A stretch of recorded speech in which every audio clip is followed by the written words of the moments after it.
Hello, everyone, and welcome to another edition of Mormon Stories Podcast. I am your host for today, John DeLynn. It is August 28th, 2023, and today we have for you another monthly Mormon expression-themed episode on Mormon Stories Podcast with the one, with the only, John Larsen, and my co-host for the month, Kara Burrell, also known as Nuance. Hey, John Larsen. Hey. Hey, Kara. Hi, friends. How y'all doing? Amazing. Good, yeah. Can't All right. Kara, I think you have a really an important announcement. Do you want to give us a preview for that announcement? Everybody, I decided to just play with the big boys, and I started a nonprofit called the Nuance Hug Foundation, and I'm going to be starting a podcast conjoining with it. And so I will talk about it, tell you about an event that I'm going to do at the end and what I'm up to. So I've been working on this project for 3 or 4 months to try to get it off the ground, and would appreciate your support. So I'll talk about it at the end of the episode. The date for this event is what? So people can put it in their calendars right now? September 9th, Saturday, September 9th in Cottonwood Heights, right? Yep. All right. So everybody stay tuned to the end of the episode. Kara's going to tell you all about it. All right. John Larsen. Yes, sir. How you doing, brother? I'm doing well. We're in the middle of the harvest, doing a lot of canning. What are you canning? We've been doing applesauce all weekend, and I'm doing some pickles and some tomatillo salsa tomorrow. That sounds amazing. Yeah. We've got another exciting episode with John Larsen. Today we are going to be, I think we're going to be talking about the Whistleblowers, and we'll talk a little bit more about what that entails in a minute. But just for those who don't know, John Larsen in the past hosted one of the most important Mormon-themed podcasts in the history of Mormonism called Mormon Expression Podcast. We at the Open Stories Foundation have helped resurrect that podcast so that it's available on Spotify and Apple Podcasts and wherever you get your podcasts. And also we bring John Larsen back monthly to do an episode because we value his work so much. So please check out Mormon Expression Podcast. There's 300 plus episodes of some of the best Mormon themed podcasting content ever. And it's great stuff. And John Larsen, anything you want to add to that? No, thanks for hosting it. I'm glad it's still out there making an impact. It's been rewarding over the years to hear from people who it helps them to realize that it's not them. They're not the one that's crazy. And so, yeah, I'm glad it's still tickling people's fancy.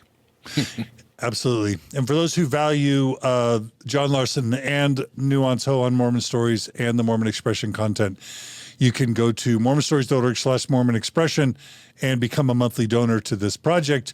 We do pay John and Kara for their appearances.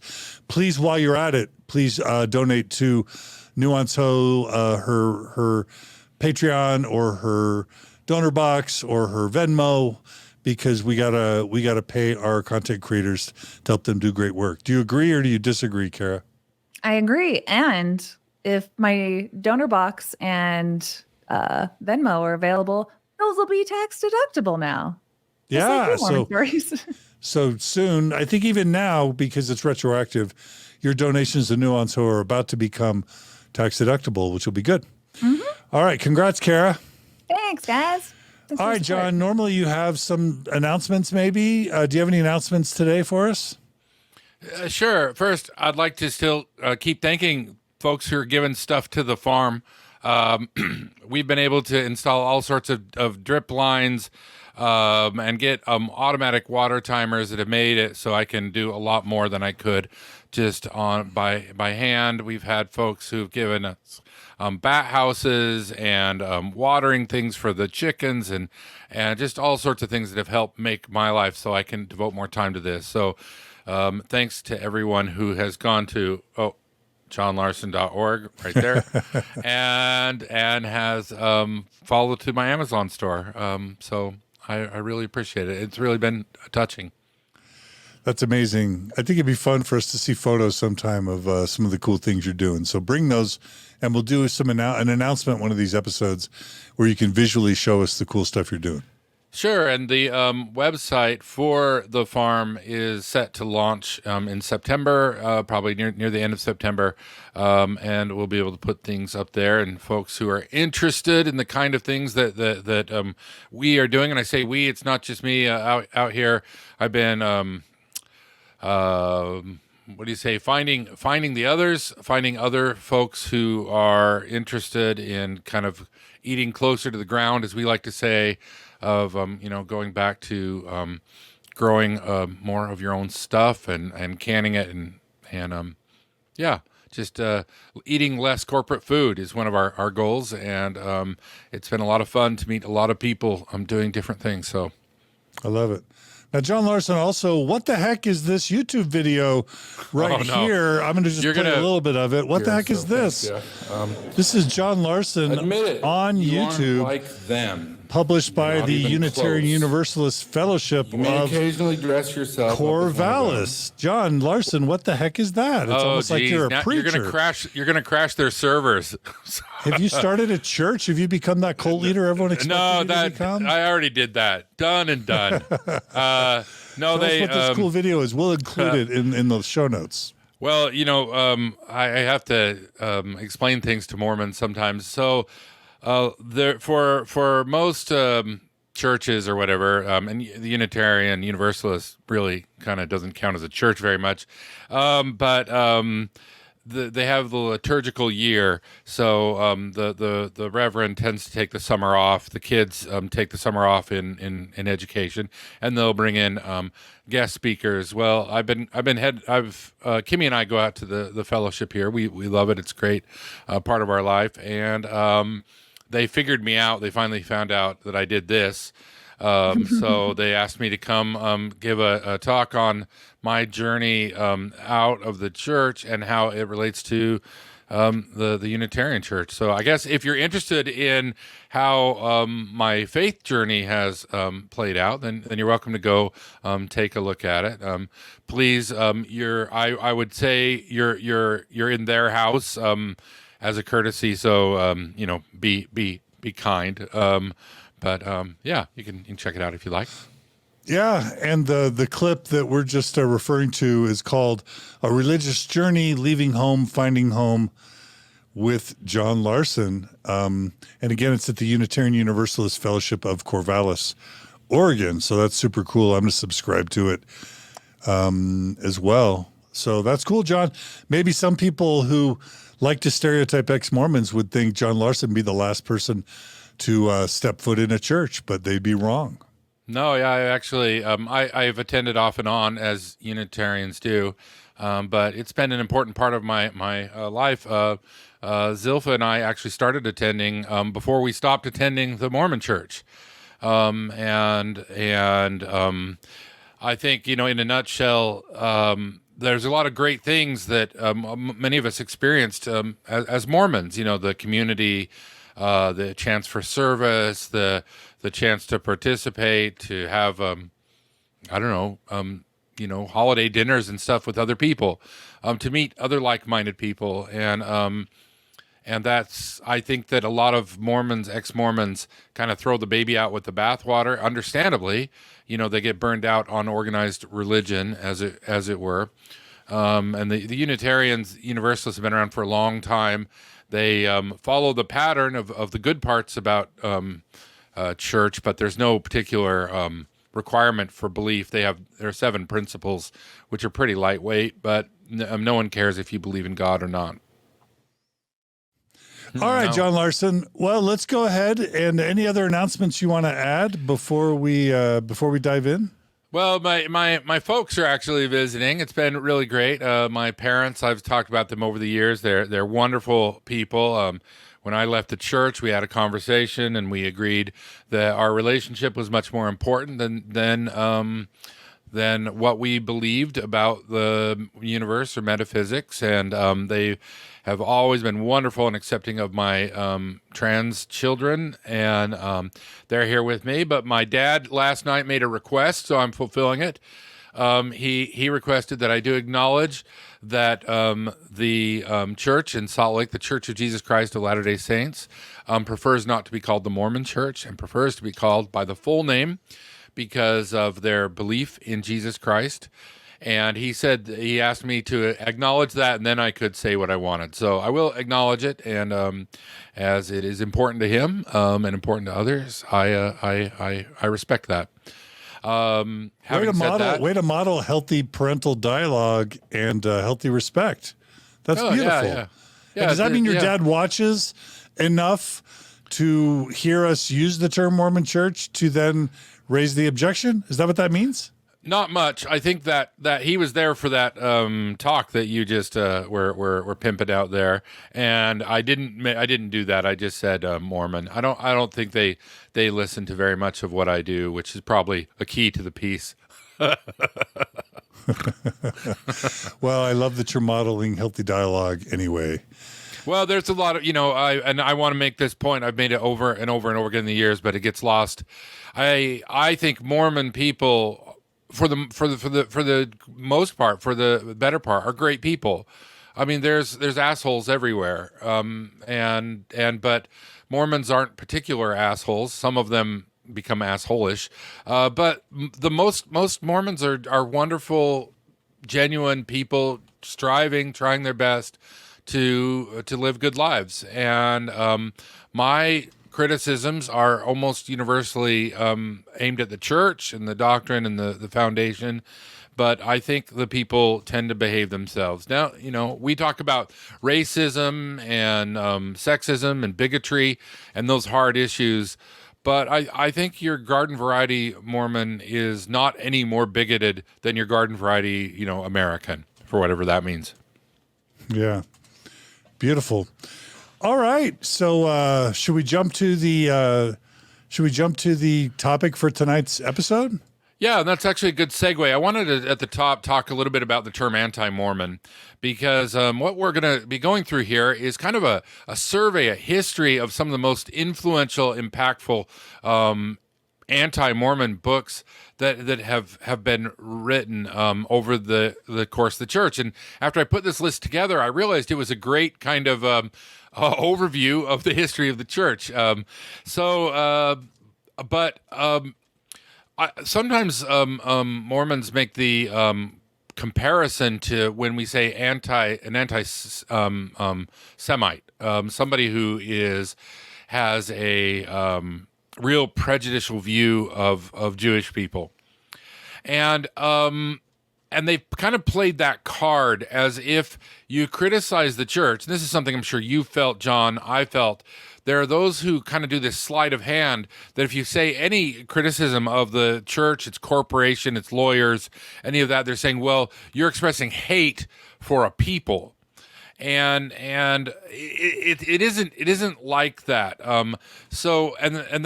That's why I think some of these books are discounted outright and not read by people interested in the Restoration or in the Mormon movement because they're labeled as anti-Mormon.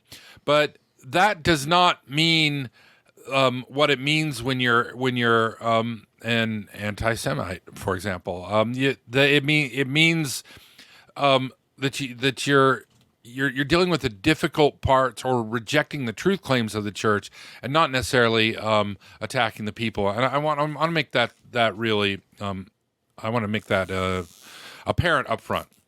And because we haven't really talked about introducing the theme, that disclaimer is important as it ties to the theme. How? All these are anti-Mormon books, or have been labeled as such. So what is the title and what are these books about, so that people understand? Good. So I have a list here of 18 books that have been really impactful or influential that were all written by the turncoats. These were all written by people who were active or prominent in the church and then lost their faith and then wrote exposés or other books about the church. And we go from really the beginning of the church to the modern era, and they are about insiders who are complaining about different elements. And they're a great source for information, and and they need to be evaluated. Mormons are really good about taking anything that they deem to be critical or even different than the church and labeling all as satanic lies and categorizing it such that you don't have to look at that. You don't have to take their arguments seriously. You don't need to listen to what these guys are saying. And, and that's a problem with whistleblowers in general, is they're oftentimes looked down upon. They are maligned, they are marginalized, they are othered, and really they have some of the most compelling and interesting things to say because they were once part of the organization, which is, why your voice and my voice, for example, have had some impact because we understand what it was like to be a Mormon and we understand it from the inside out. And these works are extremely important for understanding the history of the church and how we got here. Okay, and so what you've put together is a list of 18 books, mostly of whistleblowers, people who were members and then apostatized and left the church and then wrote about it. And before we just dive right in, it's fair to say that a few on that list actually didn't apostatize, but true. You included them anyway, right? Yeah, right? That's true. I classified them as basically giving major critique of the church in a way that was impactful. And we'll get through the cases, but there's nobody on this list who wasn't a member of the church for at least a little while. And I said 18 books. There's 17 books in a newspaper, yeah. All right. So that's exciting. So we're going to dive in and talk about, 18 whistleblowers / books that / newspapers that helped change Mormonism. So should we start with the first? Sure. The very first anti-Mormon book that was written was Mormonism Unveiled by E.B. Howe. Unveiled is misspelled in this case. It's Unvailed. And there's another book that we'll get to later in the list by Lee that was Mormonism Unveiled, spelled with an E. So that's an important distinction. 1834 was the year, and E.B. Howe had been a member in the New York era before Kirtland, before the Ohio era of the church. So this is the earliest real collected criticism of the church. Now, the newspapers followed the development of Mormonism and would oftentimes print articles and different things like that. And there would be itinerant speakers who'd go around and talk about it. But this is the first real book we have. It's actually got a long name. And here's the long name: Mormonism Unveiled, or a faithful account of the singular imposition and delusion from its rise to the present time, with sketches of the characters of its propagators and a full detail of the manner in which the famous Gold Bible was brought before the world, to which are added inquiries into the probability that the historical part of said Bible was written by one Solomon Spaulding more than 20 years ago, and by him intending to have been published as a romance. That's the full title? Yeah. Are you kidding? Well, that's how I interpret it. Maybe I'm stretching a little bit there. Okay. So E.B. Howe was connected to Joseph Smith and this is one of the first big attacks of calling Joseph Smith a gold digger, a treasure seeker. Now, we do need to stop saying that. Because I'm sure, I don't know about, I can't crawl into Howe's heart, but at the time, the Aboriginal Americans, the Native Americans, were generally maligned and thought to be sort of a subspecies all over the place. Let's start saying honestly what Joseph Smith was. He was a grave robber. And that's what they were doing. The Iroquois, and we'll have to go through this really quick. It's a big point, but they would bury their dead in these mounds, and when they buried their dead, they would bury them with their jewelry and their full regalia. And for warriors, they'd bury them with their material.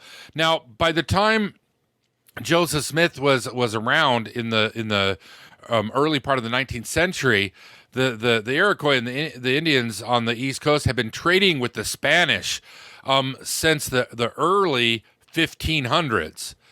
And one of the things that the Indians liked were Spanish short swords. They also would trade for breastplates, helmets, and shields.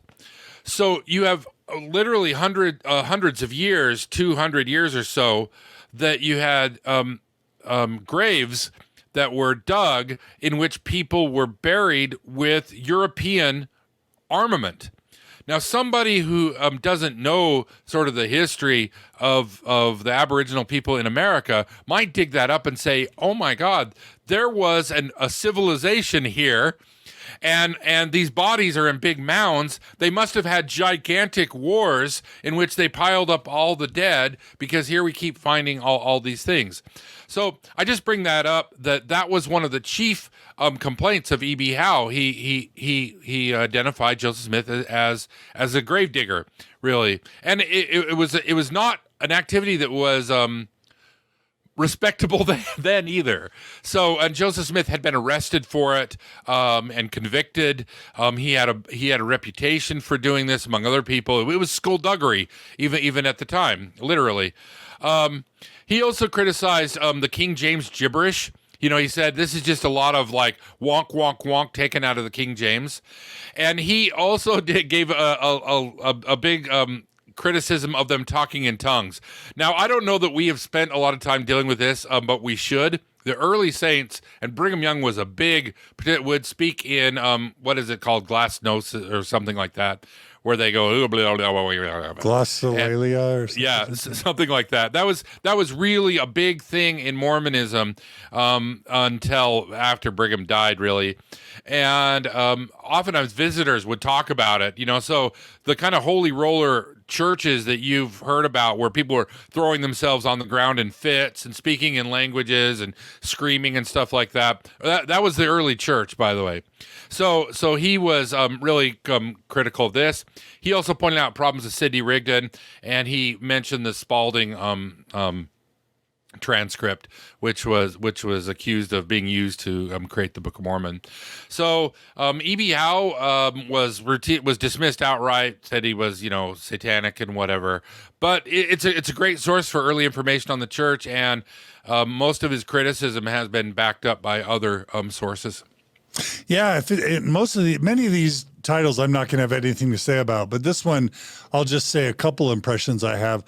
One is that you get the impression that basically all he did was go around to all of Joseph's neighbors, people who worked closely with him, and got their versions of what they experienced. And, of course, that's because he wasn't a believer, was criticizing Joseph Smith in the church, and because he was interviewing non-faithful, committed Mormons, I guess that's made historians past and present, especially faithful Mormon historians, really discredit and dismiss what E.B. Howe wrote. And I've always been disappointed by that, because if you just think about the FBI or the CIA, when they're hiring an employee or the Justice, the State Department, when they're hiring an employee, what do? They literally send investigators out to the neighbors of the people that they're hiring to say, what have you noticed living next to them for so long? Like, why is that not credible testimony or witness?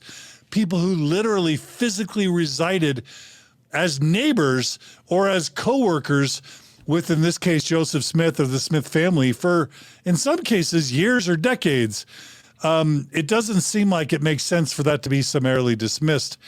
In addition to the point you just made, John Larsen, that so many of his accusations that were dismissed by faithful Mormon historians as biased have since turned out to be true. For me, the most important of which is not just Joseph Smith's treasure digging, but particularly the affidavit that he obtained of Isaac Hale, Emma Smith's dad, who Joseph Smith boarded with while he was treasure digging in was it Harmony, Pennsylvania? And Isaac Hale basically said not only Joseph was a treasure digger, he seemed sketchy to me, I never really liked him, And then later, the really important testimony where Isaac Hale basically says, once I called Joseph on his shenanigans, he bawled and he said he was sorry. And he said he never could see anything in the first place and he's never going to do it again. That's his father-in-law who Joseph Smith lived with. That's super important testimony. And we have E.B. Howe to thank for, as I understand it, for coming up with that affidavit. So that's just one example of the real good stuff. And by the way, if someone's been burned by Mormonism, and I think, is it right, John Larsen, that like E.B. Howe's sister or wife or some close family member of his, he lost to the Mormon church? Like, if somebody has been hurt by the church, does that make them less credible of a witness or more credible of a witness? I ask you. So anyway, those are just some of my reflections on E.B. Howe, but I think it's a really important set of documents to check out. Yeah, and I think one of the things you can always ask is, what is the motivation? I mean, some of these folks we're going to go through clearly had sort of a profit motivation, but what did E.B. Howe get out of this? What he saw was somebody who believed to be a scoundrel who was bilking his neighbors for treasure and time and property and other things. And he's like, this guy's a fraud, and wanted to expose him. Where the next book we're going to talk about, John C. Bennett, well, he had a big axe to grind. So you can talk about his motivation, but I think when there's not a real benefit for them to lie and publish a book, one needs to give it a little bit more weight. But with all these things, I would say read them. Ask yourself, and I will say almost everything that we're going to be going from the 19th century at least is available online. Most of these things have been scanned and uploaded. So if you do a quick little Google search and you want to read any of these, you can download the text for free. Almost all of them. Kara, do you have anything you want to say about E.B. Howe's Mormonism Unveiled? Yeah, I did an episode with Bill Reel on my YouTube channel a couple months ago, and for it, I read Dan Vogel's commentary on the book Mormonism Unveiled, because there's so many, Mormon apologists and historians who just want to say it's already been debunked. This is going. I think the theme of us going through these different, critiques of the truth of Mormonism is people just want to sweep everything under the rug and say, oh, this started with Mormonism Unveiled and it's already been debunked and everything. And it's like, not really. There's legitimate problems that are brought up in Mormonism Unveiled that have to do with Joseph's treasure digging and, what people thought of him. And then you add that into the context of E.D. Howe is a newspaper editor who a lot of Mormons move into the town. Just like every time the Mormons would move somewhere else, they're a big political force and people want to know what they're doing. What are they up to? Why are they so secretive? Are they like Masons? What do we need to know about them? And so a church that has a lot of secrets, people in those days, they wanted to get to the bottom of what it's all about. And I think it could have just been not taken so seriously that this is, when you think you're in the one true church, if people are investigating your roots and it turns out that it's scandalous and to do with fraudulent activity, people are going to say that they're either liars or then as time comes out, they're going to nuance what Joseph's treasure digging was. But yeah, at the time, that was really important information for new E.D. Howe to get out and for people to understand what Mormonism was all about. When, you don't have the internet, people don't know, they can't research who are all these Mormons that just moved into my town, but they have a right to understand what is this new political force that's going on. And John, I just think I may have said E.B. Howe, not E.D. Howe, and I think Kara just helped us realize that we have the wrong initial there. I thought it was E.B., but maybe I'm wrong. It's E.D. You're right, Kara. I checked. It's Eber D. Howe, E.D. Howe. Yeah. So anyway, Kara, thanks for coming in with the spelling correction. We appreciate it. Yeah, thanks. Yeah, I did a whole breakdown on that thing because Mormon apologists, they bring it up so much that I was like, let me read this whole commentary by Dan Vogel. Let me get to the bottom of it, of what this initial first critique of Mormonism and how it started, how it all came out. Because John, if you remember on the Rodney Meldrum episode, he's like, this has all been around. These lies have always been around since Mormonism Unveiled. They want to point back to that. And so it's important, I think, if you're interested in Mormon history, to know what that first book, what that expose was about. Beautiful. Well, and I would offer to people, that is one of the first apologetic defenses. They always say, "Oh, we've already dealt with that. We've already talked about it." And but these books are really interesting. So go read them. If you have a firm faith in your testimony in the church, it won't impact it. If you want to know about the history and what people thought about the Mormons at the time, then they're really fascinating. But this having been dealt with is just a thing they made up. That's not real. Yeah. All right, John, what's the second book? Okay, The History of the Saints, or an expose of Joe Smith and Mormonism by John C. Bennett. Now there are some real characters from the early church, and Joseph Smith had this bad habit of, like, a new kid would roll into town and he would just, like, forget everything he was doing and whoever else was there, and he would just get enamored with these guys.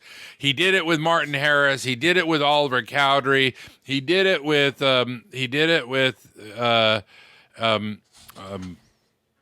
Sidney Rigdon, and then he did it with John C. Bennett. So Bennett was an actual scoundrel. He was it's hard to really dig into his history, but he presented himself as a doctor, and that will come up in the story here in a minute. But it's unlikely he ever actually had a license to practice medicine. He had abandoned his family to come into Nauvoo, and he was just all around not a good guy. Joseph fell in love with him, and he rose quickly to become the church assistant president. Joseph Smith made up a new position and put him above his counselors. And of course, this is 1842 when this was written. The Quorum of the 12 was not, didn't have, like, line authority like they do now. So he just rose straight to the top, and Joseph Smith made him the mayor of Nauvoo and a major general. Now, a major general is a 2-star general. So at 1842, you have to remember that Joseph Smith has given up wearing civilian clothes and is parading around in Napoleonic garb. He's wearing a big old hat and the white trousers and the long boots with a sword. And so at this time, they're all kind of like playing soldier and getting this militia up. Well, John C. Bennett was part, by other historical records, of when they first started practicing polygamy. They first started it in darkness. And he was one that was involved in it, and he is rumored and believed to be the Nauvoo abortionist. So, the question is, well, how were these guys sneaking around all the time and there weren't all these babies born in the early era? That's one of the theories. So I'll leave that for your own homework to go read about that wild accusation. This book actually provides us the earliest portrait of Joseph Smith. The earliest sketch ever made of Joseph Smith was in this book. And this was an expose of polygamy. So he wrote about what they were doing and how they were doing it. Of course, Joseph Smith and the others vilified him, and there's a lot of tit for tat and finger pointing back and forth and actual real violence between these guys. But it is an interesting book and an interesting look into what craziness was going on at the height of Nauvoo, 1842. Yeah, and I think John C. Bennett was really crucial in helping Joseph Smith obtain a charter from the state of Illinois to be able to, start a city and to run it properly. I'm surprised the date. I've thought there's no way that book was published in 1842. Like, it wasn't another 2 years. He came in like 1840, and he probably had his party in 18. Like, he wasn't with Joseph that long, so it's weird that he got a book out that fast that was an expose. It's not like he had Amazon and PDFs that he could create or anything like that. As I'm reading through the description, again, even though he's clearly biased, he does get stuff right, because he talks about, for example, the Danites, which is a real thing. He talks about a conspiracy to overthrow the U.S. government, and I don't know if it's fair to say that Joseph Smith wanted to overthrow the U.S. government, but it is fair to say the Council of the 50 declared Joseph Smith, king of the world, or anointed him as king of the world. And so, John Bennett's at least touching on some of the critiques that later turn out to be true. And then, of course, the big one that that kind of maybe John C. Bennett's hands are dirty is that, he was kicked out of the church for spiritual wifery or for allegedly, adultery or fornication. But then that always begs the question, wait a minute, was he just doing what Joseph was doing with polygamy, but then Joseph didn't like him anymore for some reason, had a falling out, and then he got pointed the finger at as being a polygamist, or as being a spiritual wiferist, when really he was sanctioned by Joseph to do it and was just doing what he learned for Joseph as part of the inner circle. Because at the time, Bennett would have been busted for, quote, spiritual wifery. Joseph was still denying publicly that he was a polygamist at all. And so that's how Joseph could have got him busted and kicked out for that. At the time, they were denying the accusations of polygamy altogether. They were saying, no, it's all lies. Yeah. Yeah. Kara, anything you want to say about John C. Bennett?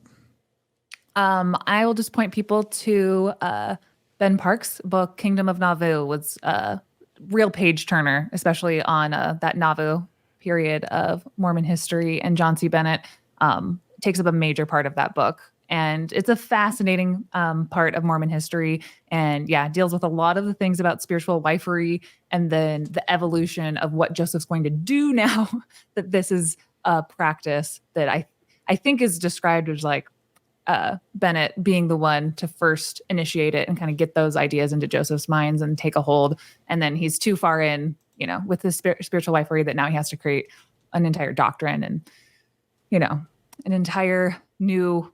I honestly think Bennett was the impetus to so much of what later became Mormonism, that as the mayor and being so influential in the beginning, and then being too fast and loose with his spiritual wifery to the point that they had to axe him to act like he's not part of this group anymore. So they can keep things above board, So Kingdom of Nauvoo is a good book on that too.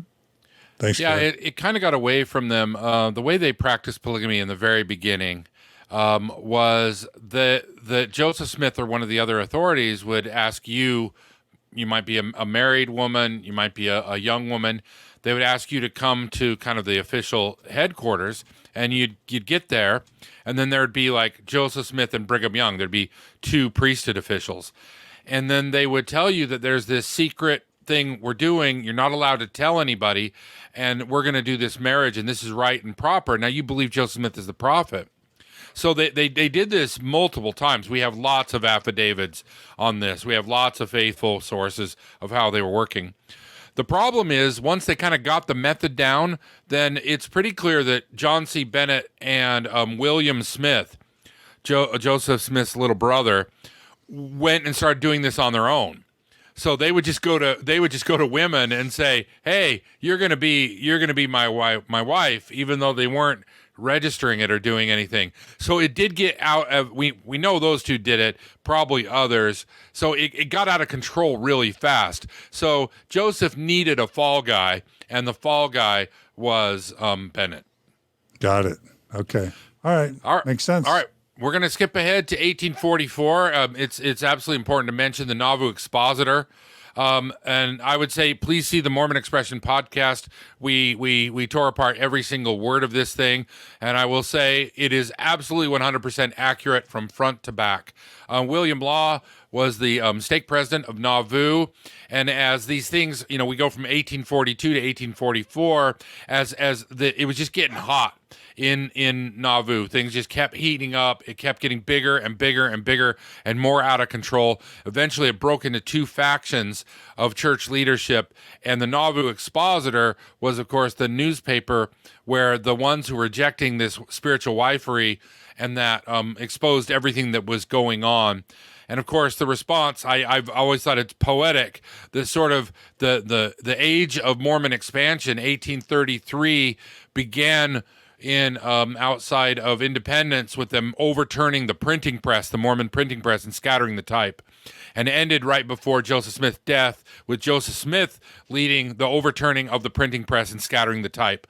So it is this karmic release of Joseph, what was done to the Mormons did to everyone else, and that was part and parcel to Joseph Smith's eventual assassination. It's really it's hard to use the word assassination for somebody who died in a gunfight, because Joseph Smith was shooting a gun back at the time. Right. Maybe I'll just add that I just released an episode with Radio Free Mormon on Mormon stories. Let me just echo, John Larsen, and it's called Novel Expositor for Dummies, and Yes. it's episodes 37A and 37B of Mormon Expression. I didn't listen to all Mormon Expression episodes, but I definitely listened to those two, and they're phenomenal. High recommends, definitely top 10 favorites of mine from the Mormon Expression catalog. We'll include links to those. I'm also going to add that Radio Free Mormon and I just did an episode on the Nauvoo Expositor.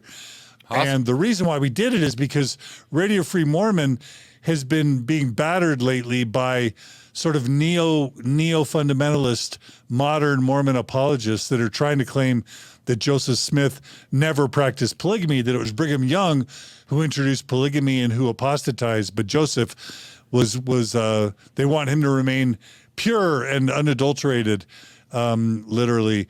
And what Radio Free Mormon is able to do, he's able to take the text from the Nauvoo Expositor that was released, right before Joseph Smith died, and make direct parallels in text, not only to journal entries and to meeting minutes, but also to D&C 132.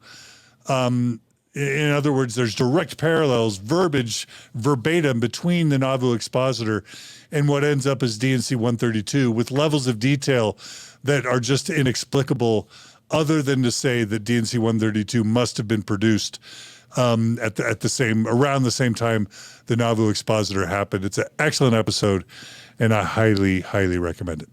Wow. Sounds awesome. It's good stuff. Okay, All right. William Law is a real hero also, just a great guy, honest, and he was excommunicated for telling the truth. He wasn't excommunicated for lying. He wasn't even excommunicated for apostasy in the sense that he stopped believing. If you read the Nauvoo Expositor, he says, I still believe in Joseph. I still believe in the Restoration. I still believe in the Book of Mormon. I just think Joseph Smith's basically sex trafficking European women, and, he's going crazy with this King of the World Council of 50 stuff, but I still believe in the Restoration. So I think of all the credible people who's ever risen up to oppose Joseph Smith, William Law, to me, is a favorite and perhaps a standout. Yeah, so in my view, William Law is one of the great heroes of Mormon history and one of the unsung heroes. The church should issue him an apology. The Mormon church should issue him an apology. We should respect and honor him for telling the truth. He was certainly much more of a truth teller than Joseph Smith ended up to be. And he's one of my great heroes. All right, John Larsen. I agree. Oh, go ahead. I just saying I agree. He did us all a service, and he recorded what was going on, and it's a shame what happened to him. Yeah. All right, what's next? So our next one, we're going to skip ahead a few years, and if you're only going to read one of these books, really, this is the one to read. Now, this is 1853 Biographical Sketches of Joseph Smith by His Progenitors, Lucy Mack Smith. Now, there are 3 versions of this book, and you want to get the earliest one. And if you look and read the preface to the books, you can find the ones that have the different changes. Lucy Mack Smith was no fan of Brigham Young, for reasons we'll get to in a second here. And then Brigham Young actually, after this book was written, he issued a general recall. It was an excommunicatable offense in Utah to have a copy of these books. They gathered everyone they could find and they burned them all. And then he had his lackeys rewrite and then republish this book under Lucy Mack's name. So that's one of the versions of the book, and you don't want to read that one. It changes. Now, the great thing about Lucy, this is of course Joseph Smith's mother, and she believed in her son 100% and never wavered and never faltered. And one of the problems during the succession crisis is Joseph Smith had very clearly stated on more than one occasion that the prophet mantle was patrilineal and should go to his children. And this was one of the early breaks, and the reorganized church was sort of founded on this principle, but eventually they kind of walked away from it. They, in the long run, it's really hard to have a system like that. But she gives this raw, honest, clear view of Joseph Smith, and accidentally reveals some things the church wouldn't want to be revealed. For example, she makes clear that Joseph Smith grew up telling stories about the Nephites and the Lamanites and these wars before he ever got the golden plates. That was just one of the things that he did as a kid. Like how did he do that? Strange. But it is a really great look, raw look at Joseph Smith. It's the church would find unfriendly, but it's his mother, so it's delightful. The two things that I think of, and this may be a little bit repetitive, but the two things that this book is most often cited for in my mind is, number one, she tells in this book about Joseph Smith Sr.'s dream of the tree of life and the rod and the mists of darkness. Am I wrong about that, John Larsen? Basically, no, you're right. So she wanted to establish that her husband was actually the patriarch who started this movement, and then that was going to be handed to Alvin, but Alvin died, and because he was the firstborn, and then Joseph stepped in and kind of took over the mantle, and so Lucy saw this thing that had already been established with Joseph's father. So you're exactly right. She talks about that whole vision was had by him before the Book of Mormon ever was around. Yeah. So if you read Joseph Smith Sr.'s dream of the tree of life, it's really hard to distinguish it between that and Lehi's dream in the Book of Mormon, which is a really important piece of evidence to show that the Book of Mormon is a 19th century document. Rocky Mountain Bible fan fiction, as Kara often likes to say, and sells merch to that effect. But that's important. Also, her accounts of Joseph Smith in the 1820s being able to sit by the family fire and tell story after story after story about Native Americans who lived in America in great wars, and all these sort of fictional Native American characters, her recounting Joseph's memory and his storytelling abilities to speak for hours helps sort of address the canard that many apologists try to advance, which is that he was too dumb, too uneducated, he was too much of a simpleton to be able to create such a book. Lucy would say he was brilliant and was such a good storyteller. He could speak for hours and keep people spellbound, talking about, fictional, is that a word? Fictitious Fictional. Native Americans. Am I wrong? Yeah. Fictional. No, that's what you're right. And that's what a lot of these books establish. And as you go through the family lore, the apologists like to have this boy who's just naive, wandering into the forest and creating this thing out of whole cloth, which he couldn't do, therefore it must be angelically or divinely inspired. But really, you start seeing bits and pieces of this all around, and it really starts to form a real picture, and this is part of it. All right, what's number 5, John Larsen? Number 5 was a really important book, and I'll be honest, it's one that I have not read, and it's not written about very much, but it made a splash. It was 1855, The Female Life Among the Mormons by one C.H. Clarke. Now, this time frame is really important. So 1844, Joseph Smith is assassinated. 46, they cross the Mississippi into winter quarters, and 47 they start rolling out to Utah, and so the early years were really hard, and then in 1856 a couple things happened. On September 11th, 1856 was the mass murder of the Fancher party in commonly known as the Mountain Meadows Massacre down in southern Utah. And that, among other things, got the attention of the federal government, and they sent out I don't know how big, if it was a battalion or bigger or smaller, commonly referred to in non-Mormon circles as the Utah War, and in Mormon circles it's referred to as Johnston's Army. They sent this this detachment to put an end to the problem in the West. Now, Brigham Young was shrewd, and one of the things that he did when they got to Utah is he tried to space out the Mormon settlements so they sat on every source of water.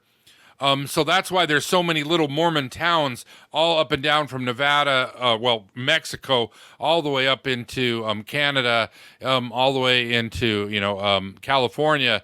Is Brigham was trying to get strategic control of the westward migration path, and of course the Mormons actually got very rich off of selling to both the 49ers and other immigrants that took the California route, of buying their cows and their horses and their wagons on the cheap, selling wheat and goods expensively, and the federal government, they weren't real super happy about this, and there had been word coming out about polygamy. Now that same year, 56 in the fall, is when the Brethren decided to become public. Now, if you were in Utah, you knew that polygamy was going on, but they were still publicly denying that they were practicing it until 56. This book was the first expose written by a woman who had been part of polygamy, and it was a tell-all, and it made a splash. So it helped drive anti-Mormon sentiment in the country, and Mormonism probably would have been wiped out completely if it wasn't for the rise of the Civil War. All the detachments and whatever military gaming that was being done out west, they all got called back as the war started really firing up in 1860. All right, so that's Female Life Among the Mormons by C.H. Clarke, published in 1855. What comes next, John Larsen? All right, the next one was a book, and this gets a little complicated here because we have a husband and wife who they each wrote a book, and she wrote her first version and then renamed it and wrote it again. So the first one we're going to talk about is 1872, called Expose of Polygamy in Utah, A Lady's Life Among the Mormons by Fanny Stenhouse. Her husband was T.B.H. Stenhouse, and he wrote the next book on our list, which is called The Rocky Mountain Saints, A Full and Complete History of the Mormons. And then the 1872 Expose of Polygamy was republished. She added more content to it, and it was republished in 1874, called Tell It All, A Woman's Life in Polygamy. And by the way, I always got confused by these books until I was preparing for this, and I finally sorted out what had gone on here. So the Stenhouses were really, they were movers and shakers in Salt Lake City. They founded the Daily Telegraph, which was the first newspaper in Salt Lake City and the first faithful newspaper. They were faithful. They were just in Salt Lake in 1862. T.B.H. Stenhouse took his second wife. That relationship eventually ended, and she became the one of the wives of Brigham Young. In 1870, they got disillusioned with polygamy and what was going on, and they left the church, and they were principal founders of the Godbeite movement, which is a whole topic in and of itself.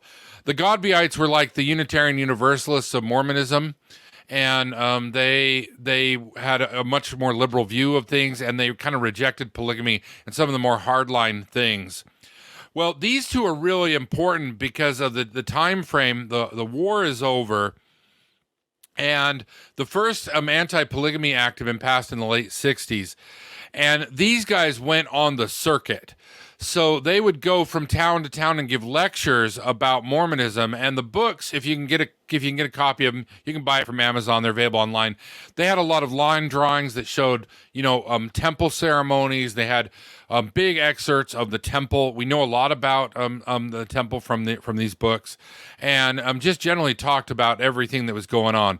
But these books had just such an impact on the American public, and more importantly, them doing the lecture series, that it really keyed things up for the Edmunds Act and then the Edmunds-Tucker Act coming up here in a few years, in which the Mormon authorities had to go underground and they started seizing the property of the church. So this really played into that narrative.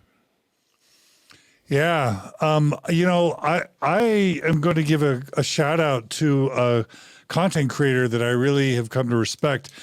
Under Instagram, she goes by Uncertainly Carly, Carly. And on TikTok, she goes by Carl's Head Jr. But she has been reading excerpts of Fanny Stenhouse's book, Exposé of Polygamy in Utah, A Lady's Life Among the Mormons, and it's scandalous and outrageous and appears to be quite a credible read. And so you're not the only one these days recommending that book, John Larsen. And I want to strongly recommend that just based on Uncertainly Carly's recommendations as well. It's great stuff. Yeah, they're great. I actually have original copies of both of all these, and they're really fun to look at and go through. Good stuff.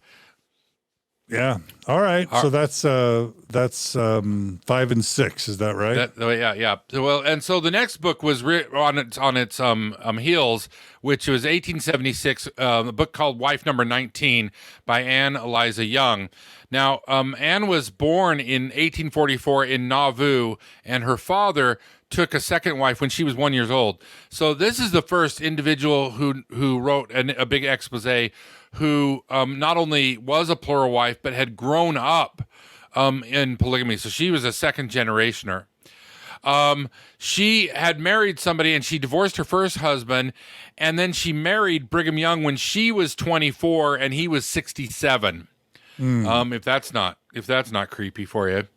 And then in 1961, Irving Wallace did a replay of this book, and he said, okay, she was actually the 27th wife of Brigham Young. She wasn't wife number 19, and that's telling that she didn't even know which wife she was.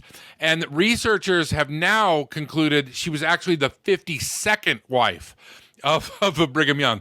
So Brigham Young was able to hide at least 32 different wives from her as his wife that she didn't know at all. So this was another big popular expose in the series. People gobbled this stuff up. And so 1882, like I referenced before, was when the Edmunds Act was passed. The Edmunds Act outlawed cohabitation. And that's when you get the term cohab, which is still the term I use when referring to the polygamists, because before that they had said, okay, bigamy, marrying more than one person, is illegal, but there was some legal shady ground because they'd only legally marry their first wife and not the second, third, or fourth. So the Edmunds Act made it illegal to cohabitate. And then what the federal agents, which flooded into Utah, would do is they would stake out the houses of the second and then third wives. So when the horny general authorities would sneak in through the window, there'd be the federales to lock them up, and a lot of them did get locked up. 1887, it wasn't working, and the Edmunds-Tucker Act this needs to have its own whole podcast. Disincorporated the church, and then the federal government just started seizing all the property to the church, and the general authorities were all underground. The church was falling apart, and so that was a really important part of the history. But these books were key to getting that outrage about what was going on in Utah. Yeah, and again, that's if she's married to Brigham Young herself and Eliza Young, and this is book number 8. I'm sorry, I had it wrong. This is book number 8, Wife Number 19 by Anne Eliza Young. it's hard to get any closer than to the prophet himself, right? Yeah. So she was really seeing where the Kool-Aid was made. There's another great book written that's not for this one. We need to talk about in the future. Clarissa Young, Brigham Young's daughter, wrote a fantastic book called Brigham Young at Home. She was faithful, but it still exposes a lot of things like how Brigham Young treated his slaves and stuff like that. So we do have firsthand accounts of what it was like. She did divorce Brigham Young and took him to the cleaners. It's an important book. Okay. I was also going to say that I remember flipping through that book when I was a nanny once to a family that was not Mormon. And I didn't know if it was pro-Mormon or anti-Mormon. And it was my first exposure to this less than whitewashed version of polygamy, that we knew that polygamy was practiced, when you're in the church, but you just don't know to what extent. And if I remember correctly, that was one of the first books that really exposed that, like we were talking about with Mormonism Unveiled, these new people are moving into town. The new Mormons are moving in, and what are they all about? What is this polygamy all about? Because there's this seedy underbelly of polygamy, and the reputation of Mormons being polygamous and the things they believed was difficult to gain more converts and gain more wives to travel out to Utah. And correct me if I'm wrong, in that book is where she describes in detail those really heart-wrenching stories of all of the converts from Europe that were traveling all the way to Salt Lake to then become traded like cattle within Mormonism. Does that sound familiar? They didn't have anywhere to go. Yeah, they were, because they would as part of the law of consecration, they would give everything they had to the church, oftentimes in winter quarters. So by the time they got to Utah, they were starving, impoverished, had nothing. But the trafficking was worse than that. There was a lot of accusation, both inside and outside the church, of the elders on missions trying to pick the brightest and prettiest young girls. So the teenage girls were a hot commodity. And there's multiple cases where men would leave their first wife, go on missions to England or to Scandinavia. They would marry a second woman, not tell her, bring her back, and not have told the first wife, and then get to Utah. And now suddenly these two women find themselves, this is the literal definition of sex trafficking, right? Find themselves in this situation, but where to go? Do you walk 180 hours or whatever it would take to cross the Nevada desert? Do you cross the Wasatch Mountains and go to Denver? What would you do? And there are accounts of 49ers and other people coming through Utah and having women beg them to haul them out of Utah. And Will Bagley, the historian, late Will Bagley, a great man, he estimated that half of everybody who came out to Utah actually left. They turned around and went back. Yeah, especially hard if you are trafficked from England or Europe and just or Sweden, and you don't even speak English. Yeah. So I remember reading that book a little bit on that subject, and her exposing that this is more than just your common everyday Christian religion that just moved out west. It's got some really sex trafficking ties, and anyway. Yeah, and for those who are joining us for the first time, just recently I did an episode with Julia and Nemo and Samantha Shelley from Zelf on the Shelf about the Nauvoo expositor Joseph Smith, answering the question, was Joseph Smith guilty of sex trafficking? Because I think there's really good evidence that demonstrates that he was by at least by modern standards. All right, John, what's next? All right, this is now we're getting into the dirty books. 1877 Mormonism Unveiled by John D. Lee. Now let's talk about Lee. He'd been a long member of the church, and he was adopted by Brigham Young. So sometime around in Nauvoo, and this is it's hard to trace the actual beginning. they would do sealings of women to men, but they started doing sealings of men to men to sort of build their dynastic empire. And for a lot of years, John D. Lee changed his name and went by John D. Lee Young.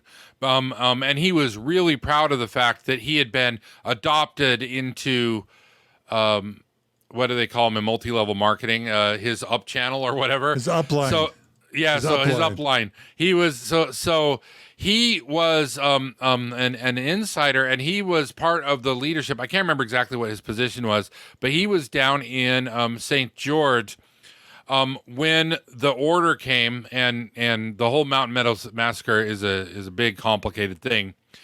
But suffice it to say that John D. Lee took the fall, and he was he was blamed for the entire thing, and he was put to death for it. They killed him. So right before he was executed, he wrote this book, and exposed a lot of the inner workings of polygamy, a lot of the inner workings of the power of Brigham Young, how Brigham Young manipulated people, and he confessed outright his role in Mountain Meadows. So we did get a lot of information from him on that. It's a fascinating book. I've been reading Barbara Brown and Richard Turley's new book, sort of their part 2 of the Mountain Meadows Massacre.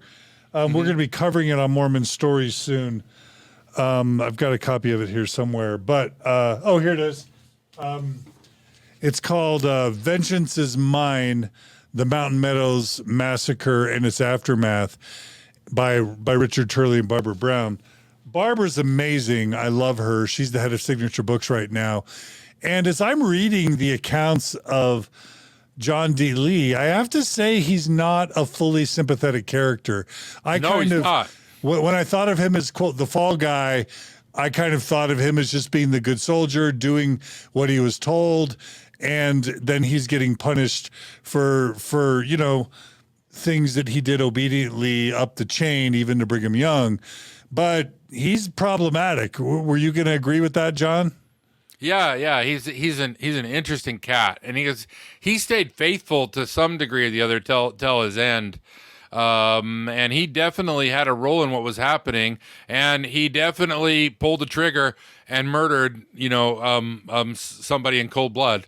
So it's a really, really dark part of American history, and I think it remains one of the most bloody battles or incidents in American history.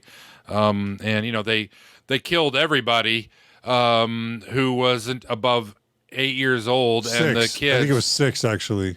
If you go look at the monument, they did their best guess. There are some 9-year-olds who survived and some 7-year-olds who were killed.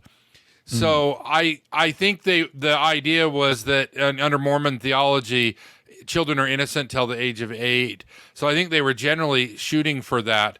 And then, of course, they had taken all these poor kids who had just watched their families be massacred. Some of them with hatchets, some of them with bullets. And then they adopted them into these families. Of course, they lost, and the people of Arkansas came and got the kids.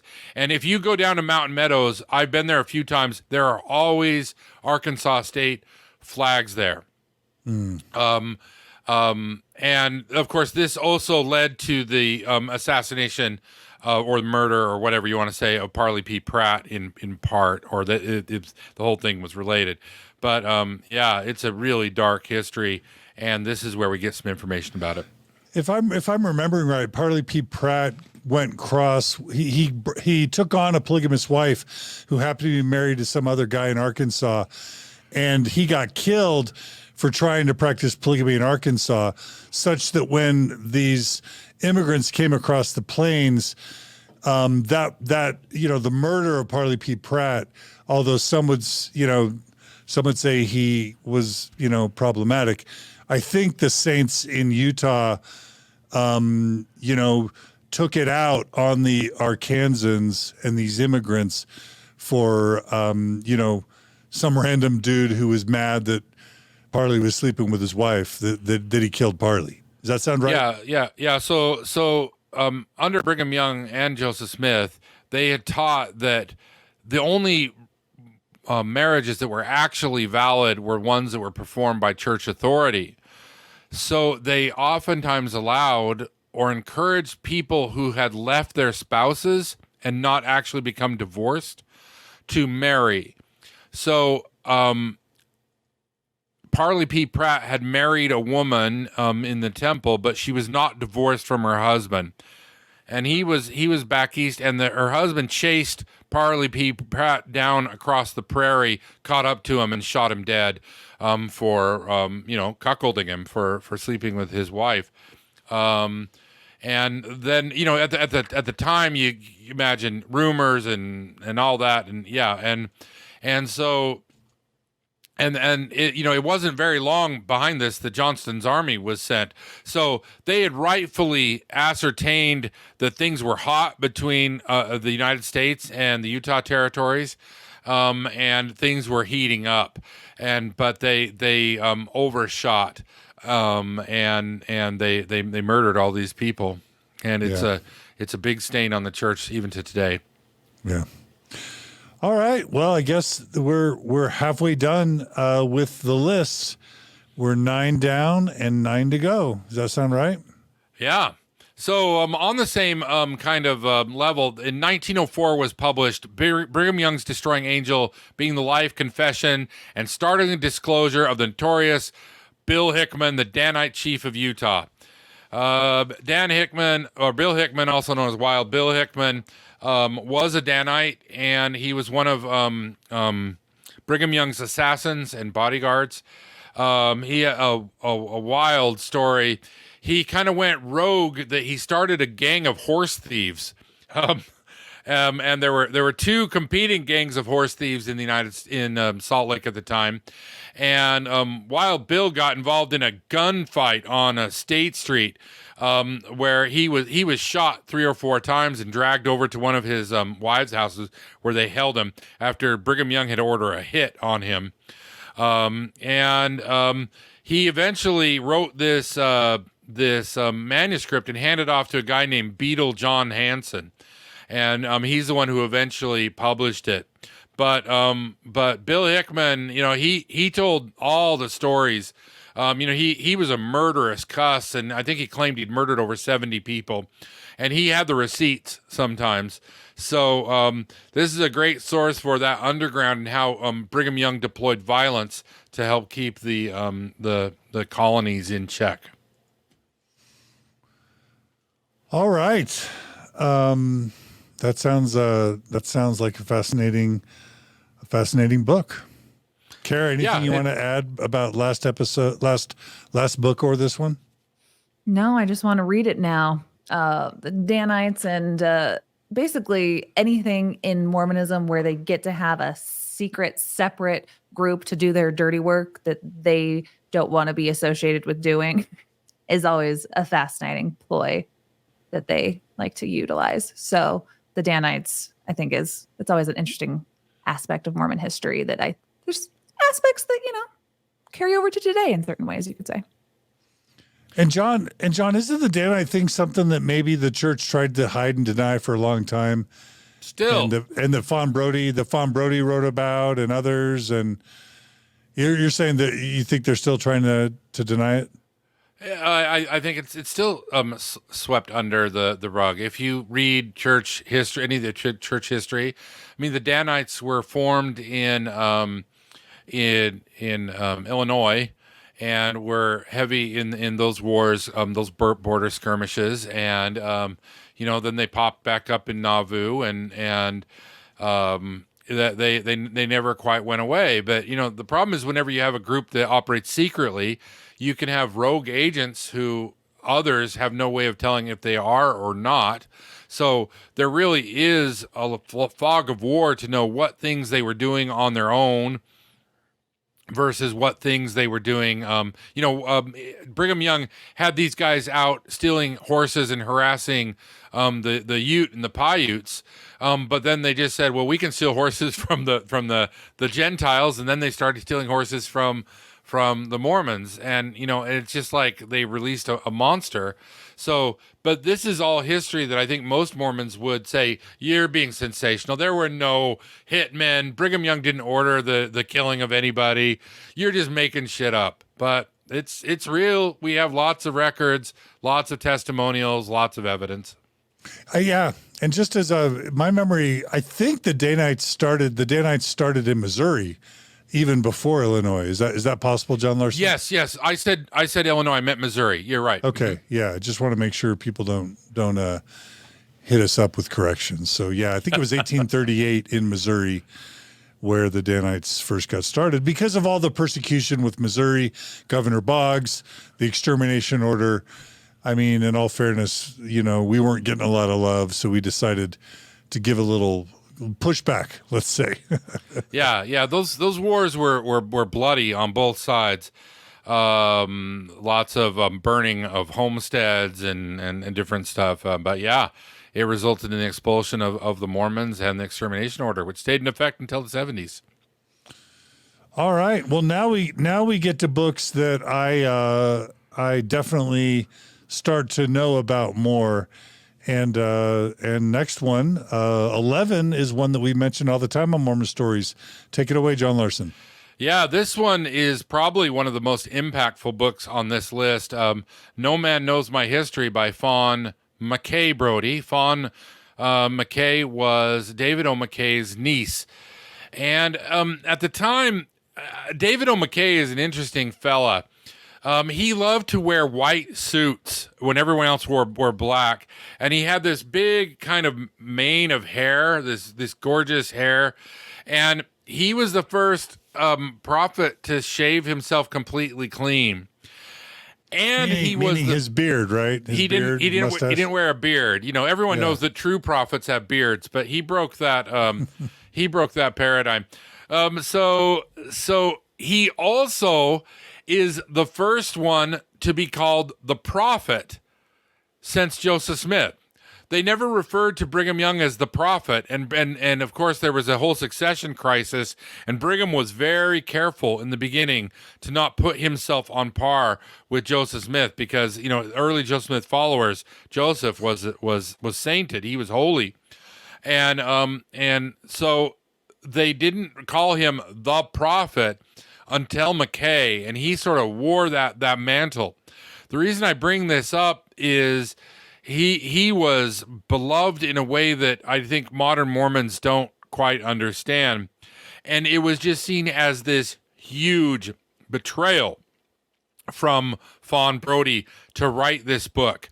The book is well researched and it is well put together, and it exposes a lot of the dirt about who Joseph Smith was, what he was actually doing, where he was going, what was happening, that had been buried effectively by the church. And it was picked up by a lot of Mormon critics outside. And 1945 was the time that Mormons were really making a play for legitimacy in the United States and trying to put behind them their frontier and rough-edged beginning.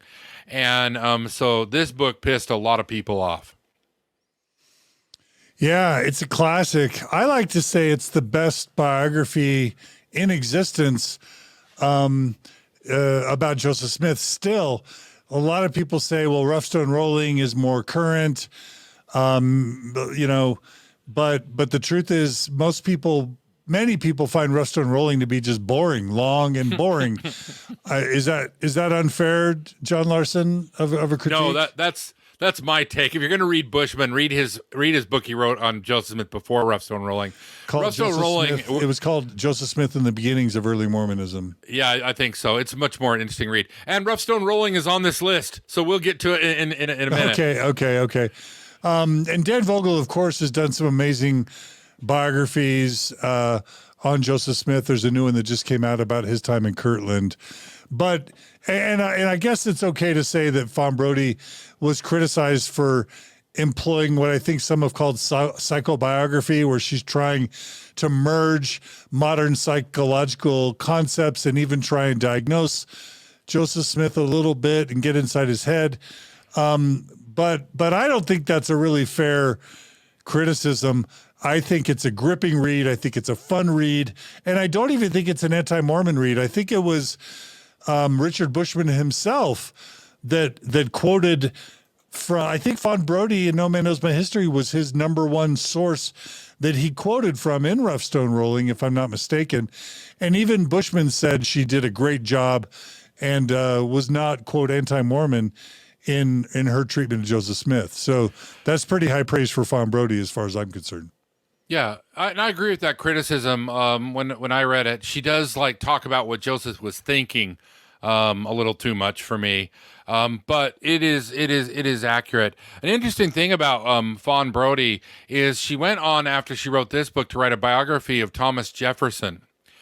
And that biography of Thomas Jefferson was largely panned outside of Mormon circles, and Mormons used it as justification to say, "Look, see, she's writing she's writing things she doesn't have evidence for."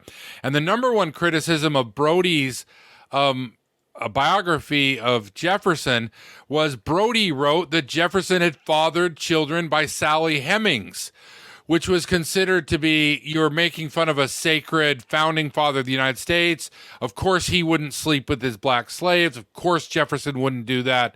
How dare you accuse this founding father? Which, of course, we have genetically proven since then that Jefferson did actually sire offspring via his slave, Sally Hemings, and Fawn Brodie was vindicated. And she proved it without genetics. So she's an OG. Yep. And she ended up as faculty at UCLA. We brought Newell Bringhurst on Mormon Stories to tell the story of Fawn McKay Brodie. So I'll refer all of you to that interview with Neil Bringhurst as well. He's great. Kara, anything you want to say about Fawn Brodie and No Man Knows My History? Yeah, I thought you were going to say we brought Kara's friend Eve on and explained to her No Man Knows My History, that video that we did on my YouTube channel, explaining where we get all this information about Joseph's treasure digging and his polygamy activities and things that really, yes, like the first expose that I think put it into the mainstream was Fawn Brodie's book. And she has the street cred as, you know, McKay's niece and going on to be such an awesome historian in her own right. And I have a hard time, you know, reading things like all of us do, things that are in written a long time ago, might be written in old fancy language, but the tea and that Fawn Brodie spills in that book it's so hard to actually put it down because I don't know where else it is in Mormon history other than the book is on like page 28. Indulge me for a second. My favorite thing to bring up to like kind of prove the weirdness of the situation that was going on in Joseph Smith's treasure digging life with his family is she describes on page 28 how there were these rumors going around that his older brother Alvin's body was being dug up because the townspeople were so annoyed with the family's treasure digging. They're like, how would you like it if we went and dug up your son's body? And then she tells the story about how the family went and like had to go dig up their own son's body to make sure he was still there. And it has the actual writing from the newspaper, the Wayne Sentinel, in the book that Joseph Smith Sr. printed in the newspaper for a week to be like, hey, all you townspeople, it's really mean practical joke that you did that because we had to go dig up his body. And that is not a nice thing to do. Anyway, his little FU to the whole crowd and the newspaper is in there, and just really good evidence on top of evidence of what the situation of Joseph's family, the treasure digging, what that looked like, and so much good. So much more. Facts. Yeah. I love that book. Yeah, like 80% of whatever the Tanners came up with, or what Jeremy Runnells put in the CES letter, Fawn Brodie got right back in 1945. And John Larsen, spoiler alert. What was Fawn McKay Brodie's reward by her uncle for writing what to date is probably the best and most accurate history of the founder of Mormonism, Joseph Smith? What was her reward by that white, lion-maned haired, Mark Twain-looking prophet David O. McKay? What was her reward? I don't know this. You'll have to tell me. She was excommunicated, of course. Oh, well, yeah, that kind of goes without saying. Yeah, the truth tellers often get excommunicated. That's just the way. Yeah. And things I roll. should add that there are some who say that she used her McKay status to get access to documents the church didn't want them to see, but you guys don't get credit for keeping things secret. I don't know. It's a weak criticism. Yeah. All right. Well, what's number 12? All right, 1950. We've already kind of hinted at this one. A really important book, The Mountain Meadows Massacre by Juanita Brooks. Now, Juanita never left the church. She stayed faithful to Mormonism her whole life. What Juanita had done is she went around to all the survivors, the old men that were still alive who had participated in this, and she had grown up under the shadow of this. And the accounts really talk about how it just wrecked these men. You can imagine as a 19-year-old boy grabbing your squirrel rifle, going and then just assassinating somebody in a line. So for those who don't know, because I know there are a lot of people who don't come from Mormon history. So they surrounded the Fancher party. They were starving them out. They're running out of water. And then because the Mormons were of higher order, they and there's some controversy into everything I'm saying here. They talked to the local Indians, and they had them come and help participate because the Mormon men did not want to kill women and children. But they took all these Mormon men and boys, and then they said they were going to march the Fancher party down to get food and water. So they had either a Mormon or an Indian next to each member of the party. And I actually think they took the children to be assassinated. They took them to another place. But as they were walking down, they came to a point where they halted the column, and then they said the famous line, "Brethren, do your duty," and everyone was to turn and then shoot the person next to him in the head, which they did. And then, of course, the douchebag, fucking terrible human beings that were the Mormons down there took and piled up their bodies and didn't bury them. So wolves and coyotes just scattered the bones, everywhere. But it destroyed these men. These men had psychological problems and issues their whole life. And that's what Fawn Brodie had keyed on. So she went and meticulously researched everything that happened. And it is a hard read, but it's something that anybody who has an interest in Mormon history should read. Juanita Brooks.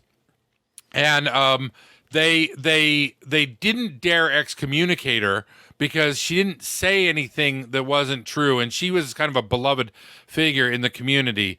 But she never served in the church. They blackballed her and really maligned her. And it was really later that she was vindicated. But Juanita Brooks, Mountain Meadows Massacre, one of the most important books in Mormonism. I'll just add one of the most impressive things about it was that, number one, Juanita Brooks was not a formal trained historian, like with a PhD in history or anything like that. And then the other thing is she did it like, as I understand it, she wrote the book like in her laundry room, in the equivalent of like her laundry room, while she's raising a bunch of kids, while she's doing all these domestic duties that a, mid 20th century Mormon housewife would be doing in southern Utah. And she was able to write a top-notch, world-class history book under those circumstances. And Kara, I'm imagining that both Fawn Brodie and Juanita Brooks would be inspirational to someone like you who's trying to raise young kids and do something important in this space. I am definitely looking up to them. I mean, I started all of this TikToking while I was literally breastfeeding a baby and writing scripts off the side. So women, we're doing it. We're making it happen. We're doing it all. And I think to David O. McKay's credit, if my memory is right, he told whoever wanted to excommunicate Juanita Brooks, it was David O. McKay that said, hands off of her. So while he wasn't willing to spare his own niece, for some reason he intervened and kept Juanita Brooks from being excommunicated. I think I remember reading that in Greg Prince's David O. McKay and the Rise of Modern Mormonism. Does that sound right, John Larsen? Yeah, and that's really par for course for David O. McKay. Sometimes he would swing one way and swing the other way, and he'd be really, he was very much kind of in Ezra Benson's camp, like we talked about a few weeks ago. But sometimes he'd be really super compassionate, like Sterling McMurrin and others. He was hands off these guys. So that sounds about right for David O. McKay, but I can't climb into his mind. Yeah. All Can I right. ask a question. Yeah, Kara. So when people like this, like why does she stay faithful in the church? How did her testimony then develop? Does anyone have an answer to how she's able to write this with still, wanting to retain her membership in the church?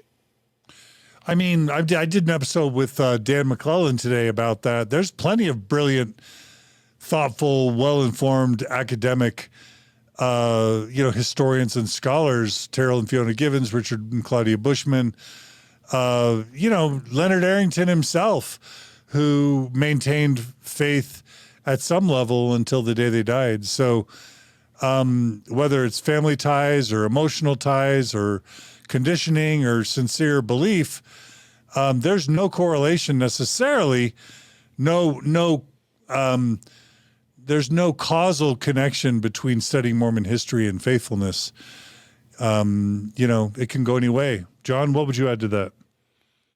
Yeah, I don't. Intelligence is not a predictor of leaving the church. There are super intelligent, sensitive people on all sides, and just religion is so fundamental to some people. I've been having some great conversations with my father, and it helps me understand that for a lot of LDS people, a lot of Mormons, the problems with the church are part of the puzzle of the church. That's just sort of how it is. That the gospel is always beset with all sorts of problems. That Satan is real and God works in mysterious ways, and His ways are not our ways. So I think for a lot of people, they're not frazzled. They're not fazed by these episodes. That they still find them horrific. They still find them problematic. It just never cracks their testimony. And that's nothing either good nor bad about people. It just tells us something about the way human psychology works, the way religion works. Yeah. Because I don't it's know always if that's helpful, Kara. Yeah. I mean, I know the answer. I was just making sure the audience did. I'm just kidding. Oh, But I okay. do think it's interesting that when there's people like Fawn Brodie who get excommunicated, or who would have said how much she wanted to even stay in the church, right? But when people who write about these things stay in the church, but the church themselves are worried that they need to excommunicate them, where like John Delaney, like you got kicked out of the church, like you would have stayed if they didn't excommunicate you to a certain extent, right? So like they're worried that people are going to write things that are going to be so problematic for faith building and testimonies of the church. But the very people themselves are like, I can make this work. I can still explain this history, but the church wants to cover up the history or excommunicate the person.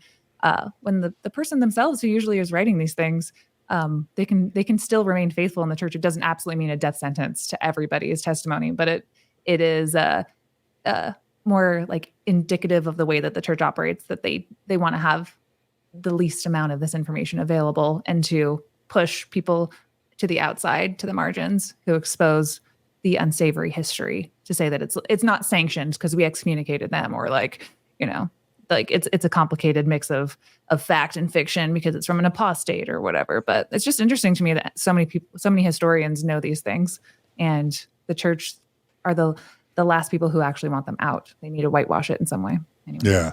Yeah. The Mormon church clearly excommunicates people, number one, to discredit them amongst believers, and number two, to punish them and to make their lives hell, so that other people will think twice before they ever criticize the church or speak openly about it. And that started with Joseph Smith, and there's a long tradition of the church excommunicating and punishing its truth tellers.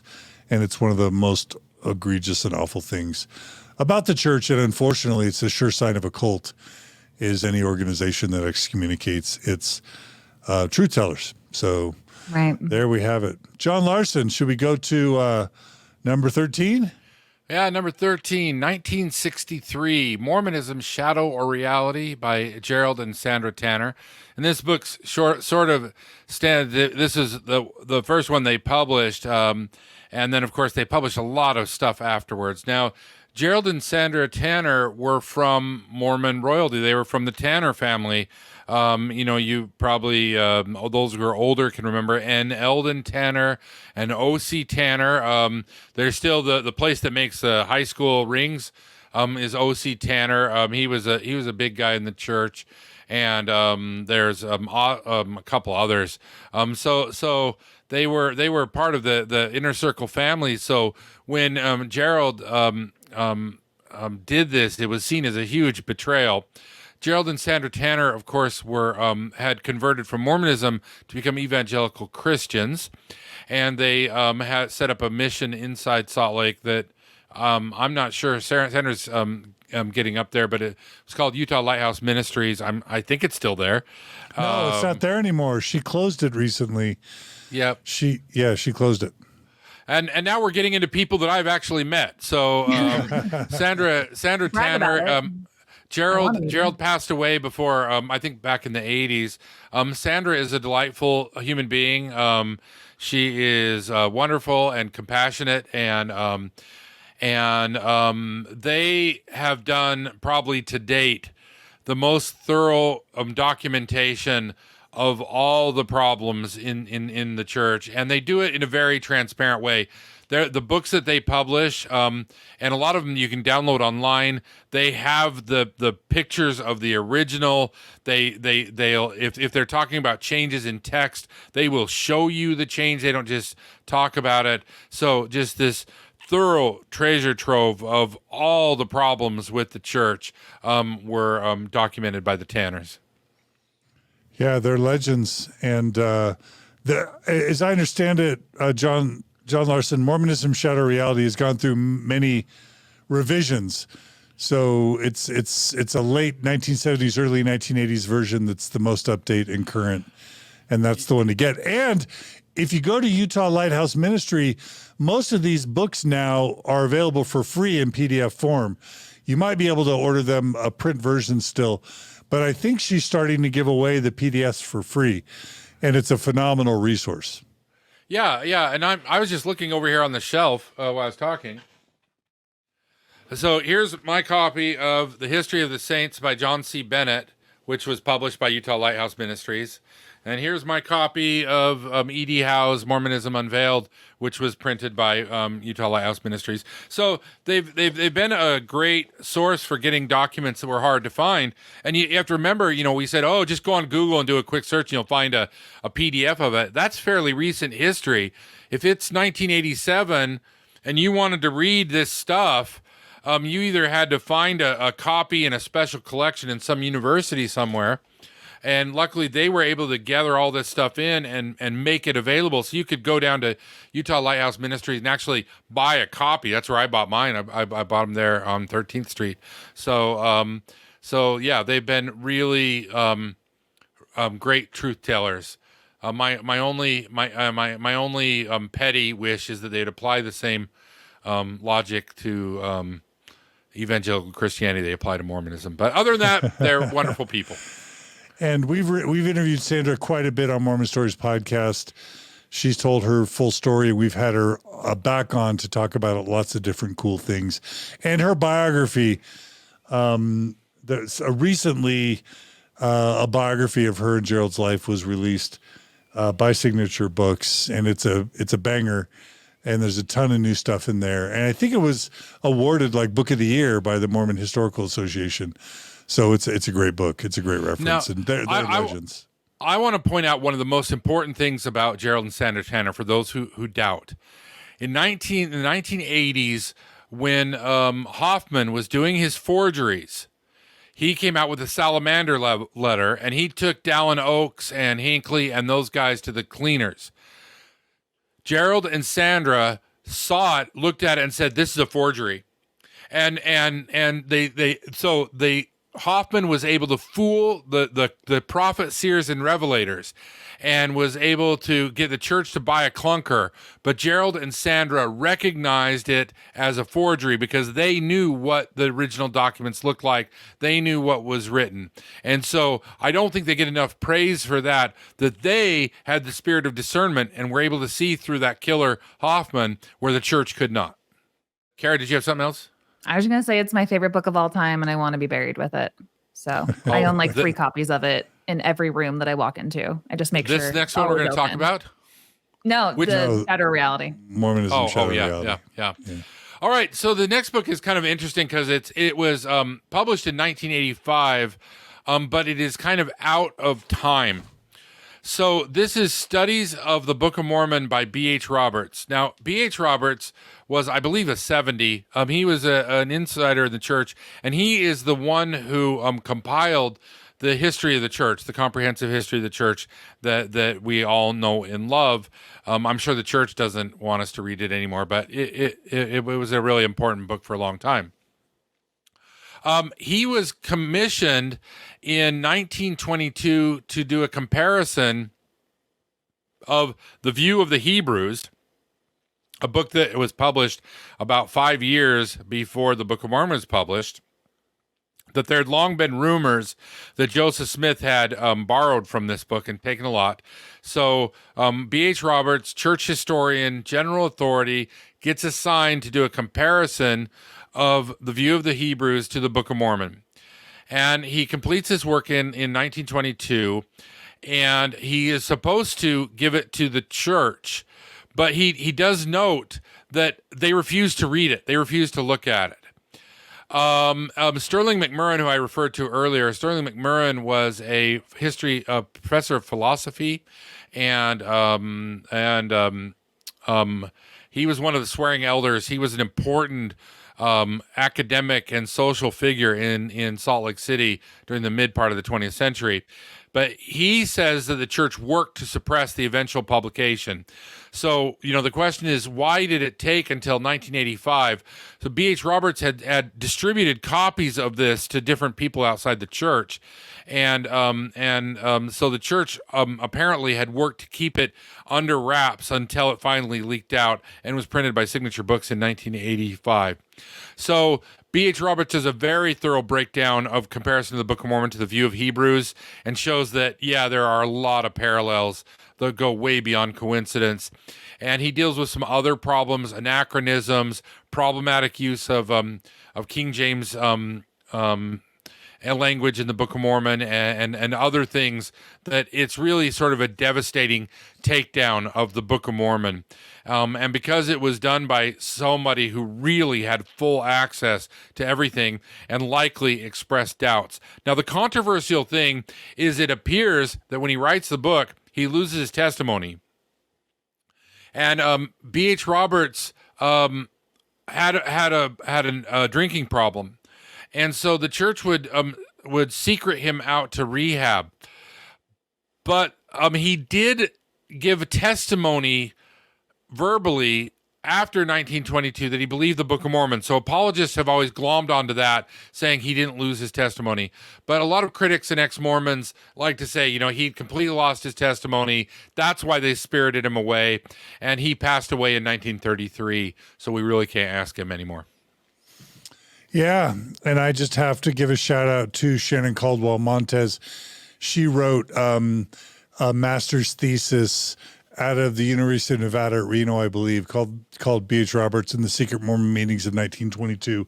We've had her on Mormon Stories for several episodes to talk about that whole situation. And I got really fired up at that point because I just had no idea that as early as and B.H. Roberts, John Larsen, I don't know if you remember this or read this, but B.H. Roberts, once he compiles his analysis of the Book of Mormon in view of the Hebrews, he calls like a 3-day meeting, and the First Presidency and the Quorum of the 12 and all the general authorities attend, and he gives his summary of his findings. So that's a clear instance in Mormon history where all the brethren, the entire top church leadership of the Mormon church, were put on notice that the Book of Mormon has serious challenges to its credibility by one of its own, which would have been in a really important moment to, start practicing some informed consent. But of course, the church I think they ended up sending him on a mission, like back to New York, and he kind of dies in obscurity. And it's almost like the church erased his name from the manuals, after his death, so that no one would ever dare utter his name. And in my view, it's kind of a bit of a tragic story. Absolutely. Yeah. Yeah. Any thoughts or feelings on B.H. Roberts, Kara? That episode with Shannon Caldwell Montez was the first Mormon Stories episode I'd ever watched after I left the church. And I was equally furious for those same reasons of that the church has known these things for so long. And who was it when a person in the Apostles, the one that's like an intellectual, like a scientist, and he talks in his journals about what the meetings were that day. Do you know what I'm talking about? And he's writing where it says, we were presented with some information, but the Book of Mormon says that. Yeah, it was Talmage or Widstow, like Talmage or Widstow, one of those guys. Yeah, Talmage. It was Talmage. Yeah. Yeah. I made a TikTok about it at the time. I was so mad about it because he says in his journal, like, well, the Book of Mormon says that there were horses on the continent, so there were horses on the continent. End of story. Stuff like that, So it's interesting to see the in real time cognitive dissonance of they're presented with this information in 1922 and completely swept under the rug. Everybody who listens to Mormon Stories, everyone who's had a faith crisis, all of this stuff could have been better integrated and nuanced over time. But it's just since the internet that all of these things finally come out. But yeah, the church has known about these things since B.H. Roberts was smart enough, brave enough to hold these meetings and say, hey guys, we need to do something about this because this is not as historical as we think it is. If we just get rid of B.H. Roberts, that'll solve the problem. How's it going, Mormon Church? Is it going well? So. Yeah. Yeah, so check out Shannon Caldwell Montez's series on Mormon Stories. Or just download her thesis. It's really important stuff. It's so good. All right, John Larsen, we're coming to number 15. We're getting close to the end here. We're down to the final four. All right. So the next is another man that I was privileged to meet with. I sat for an hour in Colorado City with him in a park. Not long before he passed away, right before the COVID, and we reminisced about how fucked up Mormonism is. D. Michael Quinn was a very popular professor at BYU, and he was a protege of Arrington during the Camelot years. The Camelot years were the late 70s and early 80s when Arrington was the church historian and opened the church archives up for legitimate historians to come in and review. And some of the most important books on Mormonism were written by these professors and graduate students at the time. So the 70s, 80s, we get a lot of heavy research on Mormonism because they finally had access to the archives. Michael Quinn was a prolific note taker, and after the archives were closed down, he had his notes. And Michael Quinn, it should be noted, was a really popular teacher. He was articulate, he was smart, and he's a decent writer. So Quinn writes in, he actually was excommunicated before this. He'd written some papers. He was probably the principal target of the famous September 6 excommunications that happened in 1993. So he was excommunicated for writing the truth. But he published the book that we're referring to, the first in series, in 1994, which is the Mormon Hierarchy series, the Mormon Hierarchy Origins of Power, 1997, the Extensions of Power, and the 2017, the final one, which is more about the finances. I can't remember the name. He'd also written Mormonism, the Magic World View before the 1994 thing, and I think that's the one that got him excommunicated. So if you read, this is anybody who wants to be anybody in church history should read, especially the first two books. The book itself is more footnotes than text. he understood what he was up against, and he footnoted every single claim he makes in the book. Now, here's where this is important, is at the time the apologist said, well, these are just coming from his notes. We can't verify. He could just be making things up. But the Joseph Smith papers have since vindicated Michael Quinn on every fucking point. That although he was excommunicated, he was lambasted, he was outed. They not only went after him at BYU, they made sure he couldn't be hired anywhere in the West. They pursued him through his life and made sure he couldn't get chairmanships, made sure he couldn't get stipends. And luckily, there were enough like PMO rich Mormons who knew that he was done dirty that kind of supported him. But he never was a wealthy man. He lived with his mother. He would couch surf around with a lot of prominent ex-Mormons and prominent Mormons. But he was destroyed for these books, and they are an absolute important piece in the puzzle for us understanding Mormon history and where a lot of the dirty stuff was going on. Yeah. Absolutely, John Larsen. I don't know if you know about this, John Larsen, but one of the fun things to come out of the Tanner biography was that the church kind of commissioned someone in the 1970s to write a critique of Mormonism, Shadow and Reality, because it was getting too much, it was getting too popular. And guess who it was who Leonard Arrington unofficially commissioned to write the response and the critique of Mormonism, Shadow and Reality? Can you guess? I can see where you're leading me, yes. It was Mr. Michael Quinn. And it was published under the name Dr. Clandestine, or that's how the Tanners referred to it anyway. But that's a really fun chapter in the Tanners book, is that before Michael Quinn was a critic, he was kind of an apologist, but it's also unfair to call him a critic because, as I understand it, even though he knew all this stuff about history, again, to your question, Cara Burrell, Michael Quinn died a believer in golden plates and in the authenticity of the Restoration and in Joseph Smith.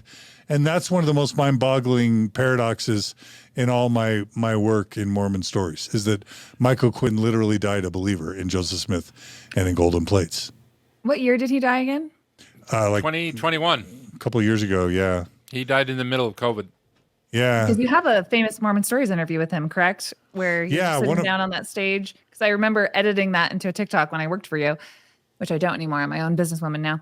And I took out that clip where he was being interviewed, if I remember correctly, that he was being interviewed for his like a history position by like Elder Ballard or something, right? And there's that famous quote where I'm gonna guess it's Elder Ballard says to him, Packer, that, like, probably historians Packer. idealize Packer. the truth. Yeah. Unfortunately. And it's like you're holding too firmly to the truth, brah. We need you to nuance and lie for us a little bit. Yeah. That whole not everything that is true is useful sort of came out of the Michael Quinn era, that quote, and also the quote, the three great enemies to the church are gays, feminists, and intellectuals. And I think Michael Quinn was all three. Is that fair to say? Yeah, he was closeted till after they excommunicated him.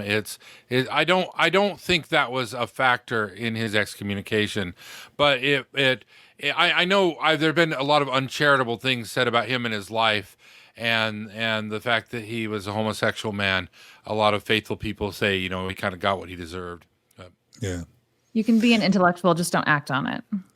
That's what he was acting on. John, I think one of the things that got him in trouble as well was publishing a list of all the post-manifesto polygamy instances that he could find at church headquarters.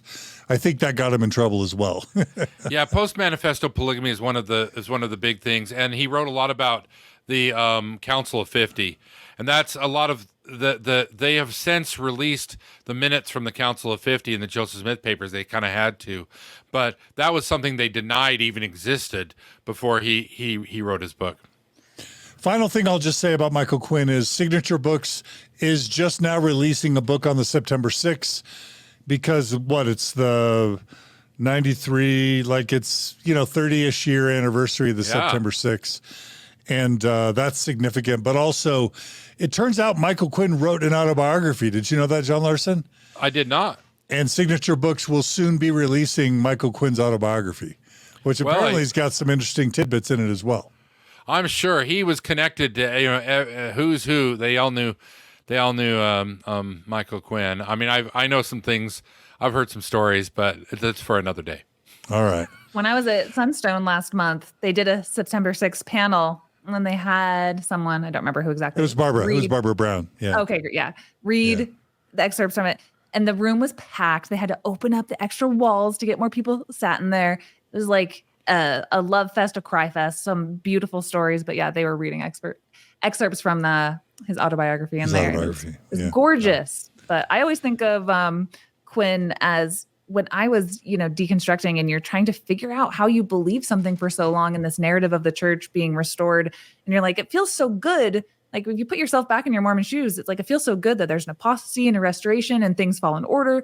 And there's the restoration of the priesthood and these lines and keys and stuff. And I remember reading Quinn's work really helped me deconstruct how things have been shoehorned in. I never know the right phrase to use of how the church was able to paint these narratives like things had always been this way. Like Joseph had the successor in Brigham Young and the priesthood was restored at this date. But all of those things came much, much later. And it wasn't the church that I thought it was. It was a lot of things, posthumously shoved back into history to make a nice, pretty little package.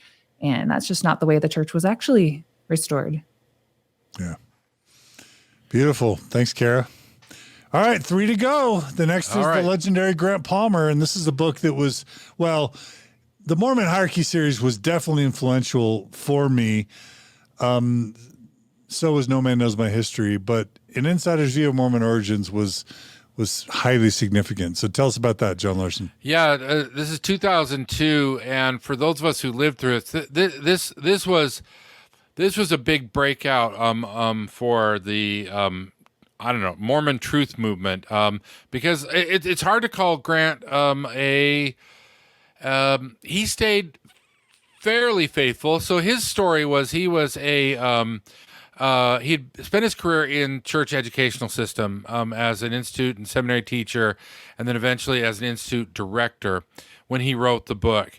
And one of Grant Palmer's issues was he was very Christ-centered. He was very Christian in his views and interpretations, and he leaned towards a more mainstream but liberal view of Jesus, one that I think most people would find very palatable. But that was sort of the grounds of him exposing some of the problems. And one of the things that he wrote about in the book was he talked in detail about the problems of the biblical use of the scripture of the Bible in the Book of Mormon.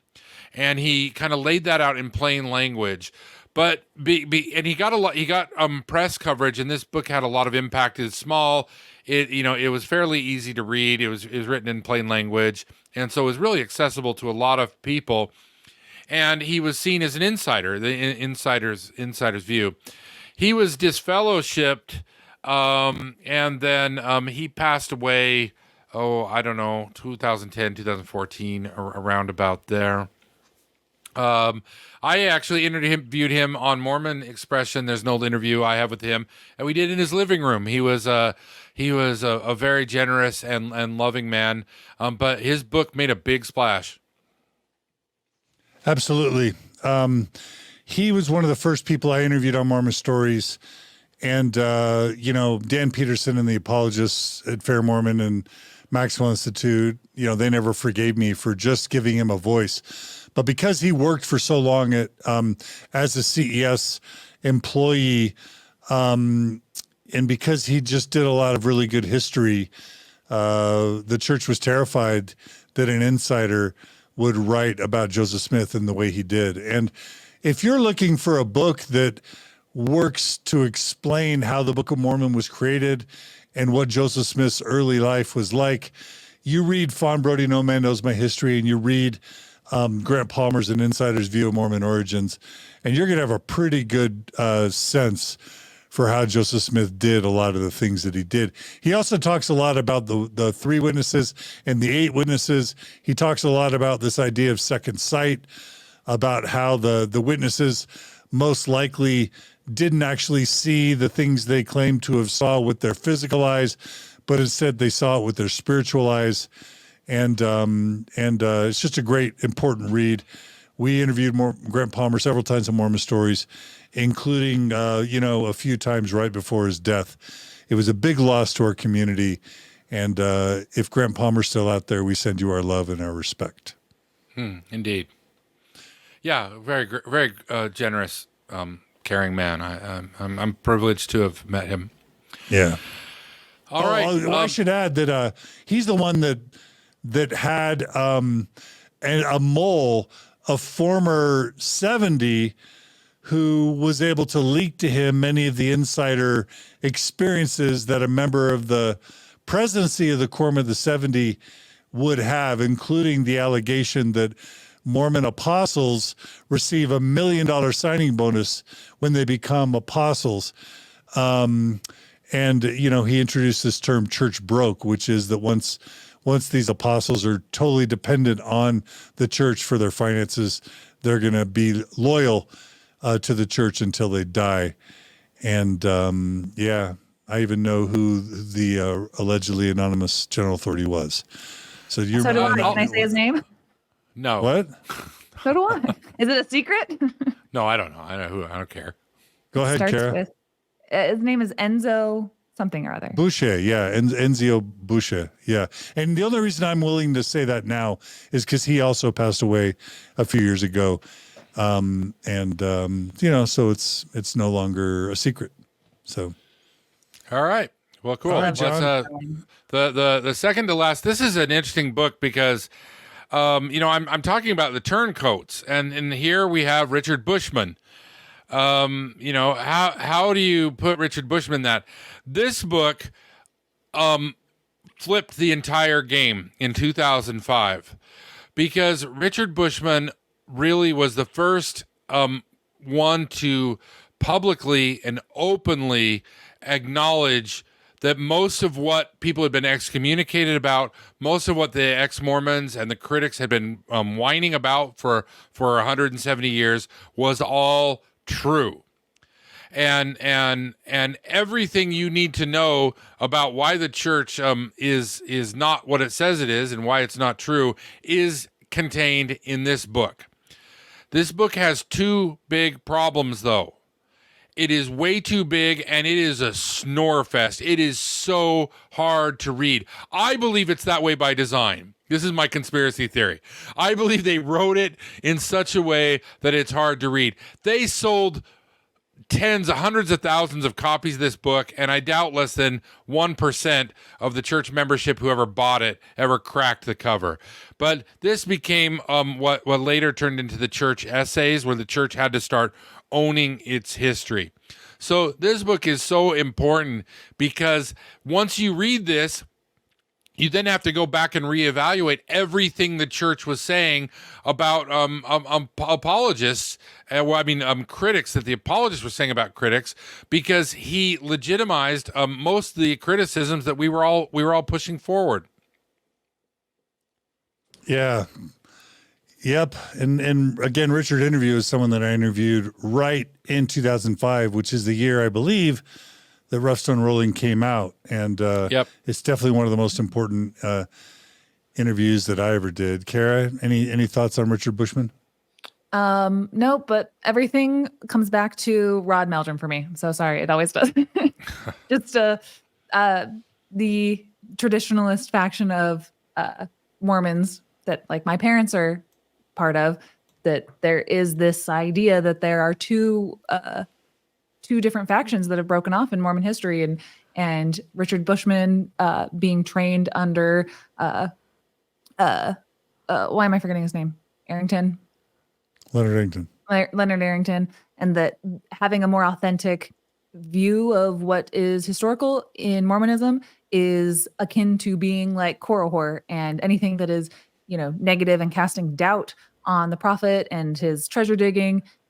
These these historians in a lot of Mormon circles are looked as if they are core horror, like the actual historians like Richard Bushman, to people like the Firm Foundation and Rod Meldrum and Hannah Stoddard and my parents and stuff, that they've broken away because they are not giving faith promoting views of the church. So even in our interview, John, that we did with Rod, and you're like, why would the church ask Bushman to write Rough Stone Rolling, And it's like, I don't know, you'd have to ask them. Like, he doesn't have a good answer. It all really wants to come down to that. Well, he's only getting his information from Rewind Mormonism Unveiled, where we started, that it's like they're just drumming up the old past. Like, but what if it's actually true? And there's evidence to support these claims. It's not just these people have been taken by the devil to, because again, let's be realistic about the church we're talking about here. Started by Joseph Smith, who says that you had two opportunities before you when you joined the church, to join Satan or join God's church. And if you ever leave it, you do so by the enticings of Satan. That's,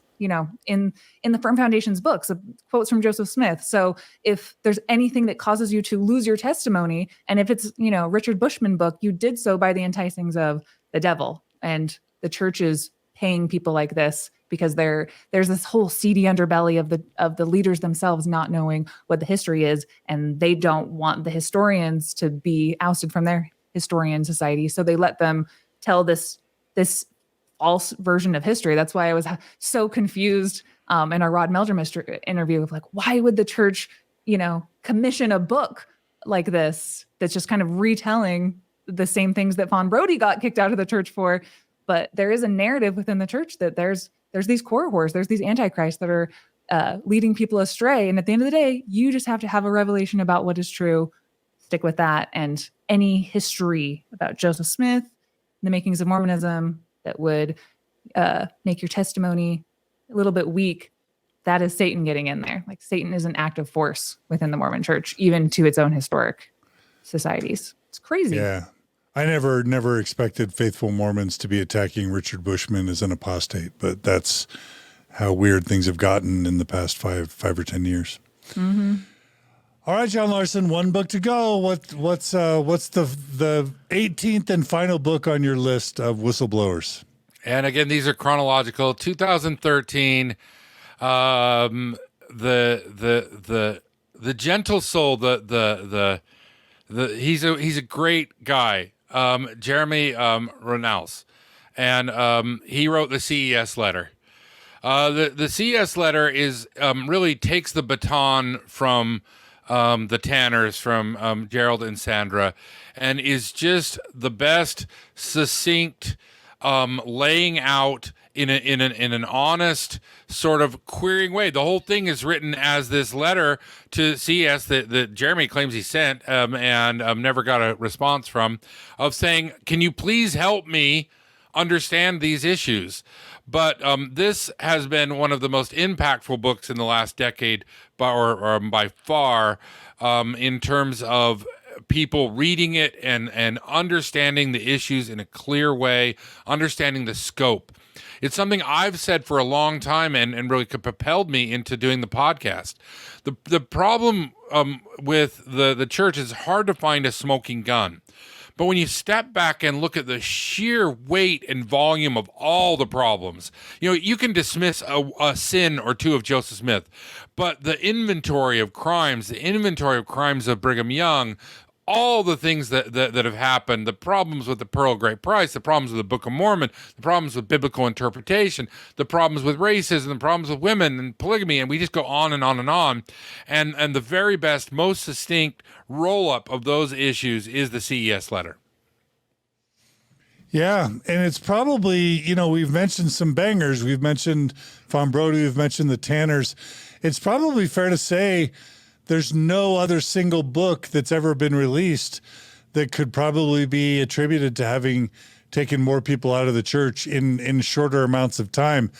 Because I can say tens of thousands, if not hundreds of thousands of people stumbled on the CES letter, read it in one afternoon, and were gone, if not in a few days or weeks, sometimes in a few hours.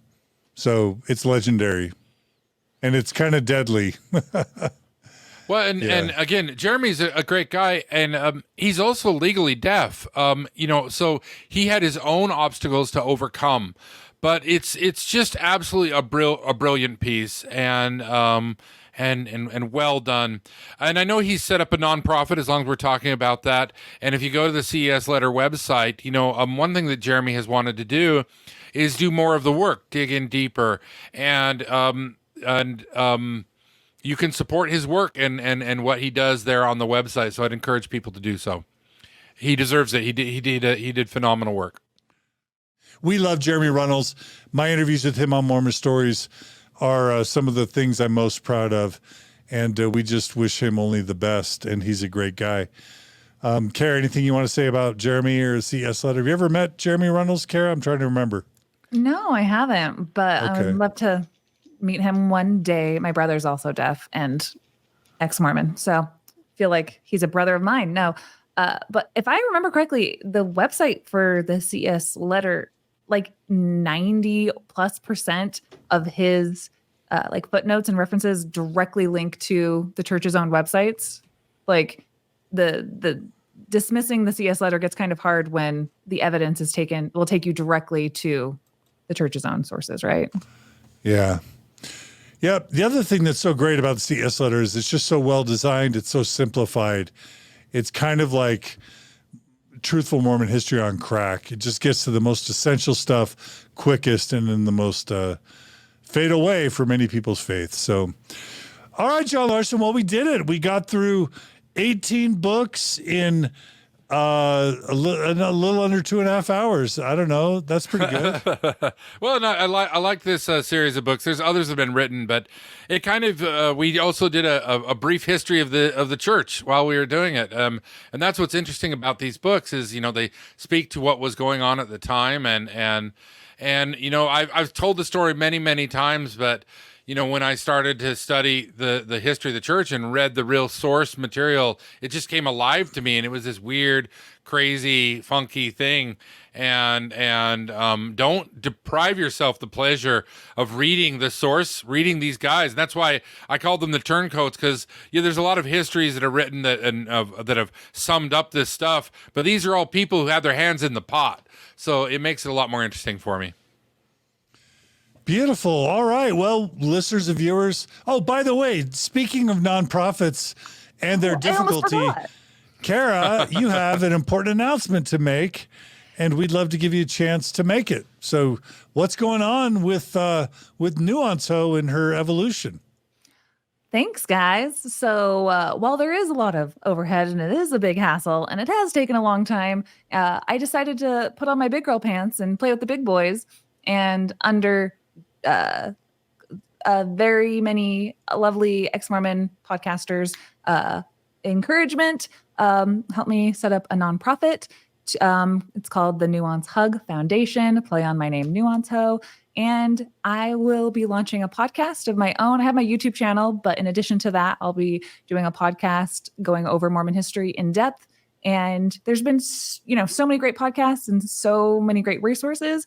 And I feel like I fulfill a great little niche as a female in the space, doing things where I'm providing validation and lulls, especially in my own way. And the support for my YouTube channel has been amazing and makes me so happy. And this is a way where I can be able to get bigger donors to help make this a full-time job and keep me sustainable in my studio right here. And, keep up this progress of keeping the Mormon Church accountable, giving information to people who are interested in Mormon history and wanting to deconstruct. So super, super grateful for all of the people that came before me who have put out so much amazing information that I can draw from. So I'm going to do a fundraiser and a big party. So hopefully by the time this airs, there will be a link down below where you can get some more information about how to come to my party. We can hang out. We can talk more about what I'm up to. And so just keep following my YouTube channel and my Instagram, especially for more information. And then the podcast will soon be available wherever podcasts are sold. So really excited to get started on this new project. So thanks everyone for your support, hoping to make a big splash and do it in my Kara way. And that's it. Congrats, Kara. Good luck. Thanks. And if I can come to your party, I will. But everyone else should come. and donate. Support Thanks. the Nuance Hug Foundation.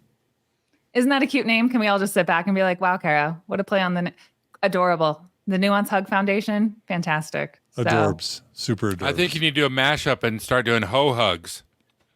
that's for if this fails and I have to go over to a different website. Like a Snuggle Buddy or something. No, I want to do something that will make a long lasting impact. And I have a history of just being a comedian and doing stand up. And I didn't expect to, like I said earlier, to be breastfeeding my son one day and then snowball into TikTok and working at Mormon Stories. And then just kind of trying my hand out at doing long format YouTube videos. And my Patreon's been doing really well. So I think it's time to play with the big boys now and be able to give more resources and my own unique way. So the supporters have been so nice. I get really, really life-changing emails and messages almost every day of the content and the impact that it makes in people's lives. So if I start my nonprofit, I think it'll help me to be more fully funded to keep doing that full time and not as sporadically as I have been in the past. So it's all about, just being sustainable and putting out good work. So hope everyone will support me. That would mean so much. So thanks, everyone. All right, Kara, good luck. We look forward to great things from you. Indeed. Expect good things. Yeah. So September, come out to my party. September 9th, right? Yeah. All right. That's a Saturday. Better double check. All right. And John Larsen, I want to thank you again for this monthly series on Mormon Stories. I just every week I talk to people who are like, yeah, I don't watch Mormon Stories that much except for all the John Larsen episodes. There's a lot of people. In fact, I met someone the other day who said like their 14-year-old kid doesn't give a hoot about Mormon Stories except he watches every John Larsen episode. So you've got a fan base out there, and I want to thank you, John Larsen, for showing up and doing great work now, for all the great work you've done over the years, and for any work you're willing to do going forward. You're an important voice, and I'm proud to be associated with you. Well, it's a kick, and it helps a lot of people, and if it can make people laugh, then I'm on board because it really is hilarious. All this stuff. It's tragic. This is all tragic, but let's be honest, the whole thing is hilarious. Yep. And if you want to support John Larsen's ongoing project, the Mormon Expression Project, both the keeping up of his catalog of Mormon Expression podcasts, but also his monthly appearance with Kara on Mormon Stories, please go to mormonstories.org/Mormon Expression and become a monthly donor. And we'll keep bringing John Larsen on for as long as you guys will pay for his brilliance and for Kara as a sidekick. So, you guys are both awesome. Thanks for coming and joining us today. Thanks. All right. Thanks, guys. You guys take care. Take care, all viewers and listeners. Be kind to each other. Be good to each other. Check out all these wonderful books. We'll have links in the description to all these books that you can buy and read. Be kind to each other. Be good to each other. Informed consent is thumbs up. We say these things in the name of John Larsen and Kara Burrell. Amen. Take care, everyone. We'll see you guys super soon. Bye-bye.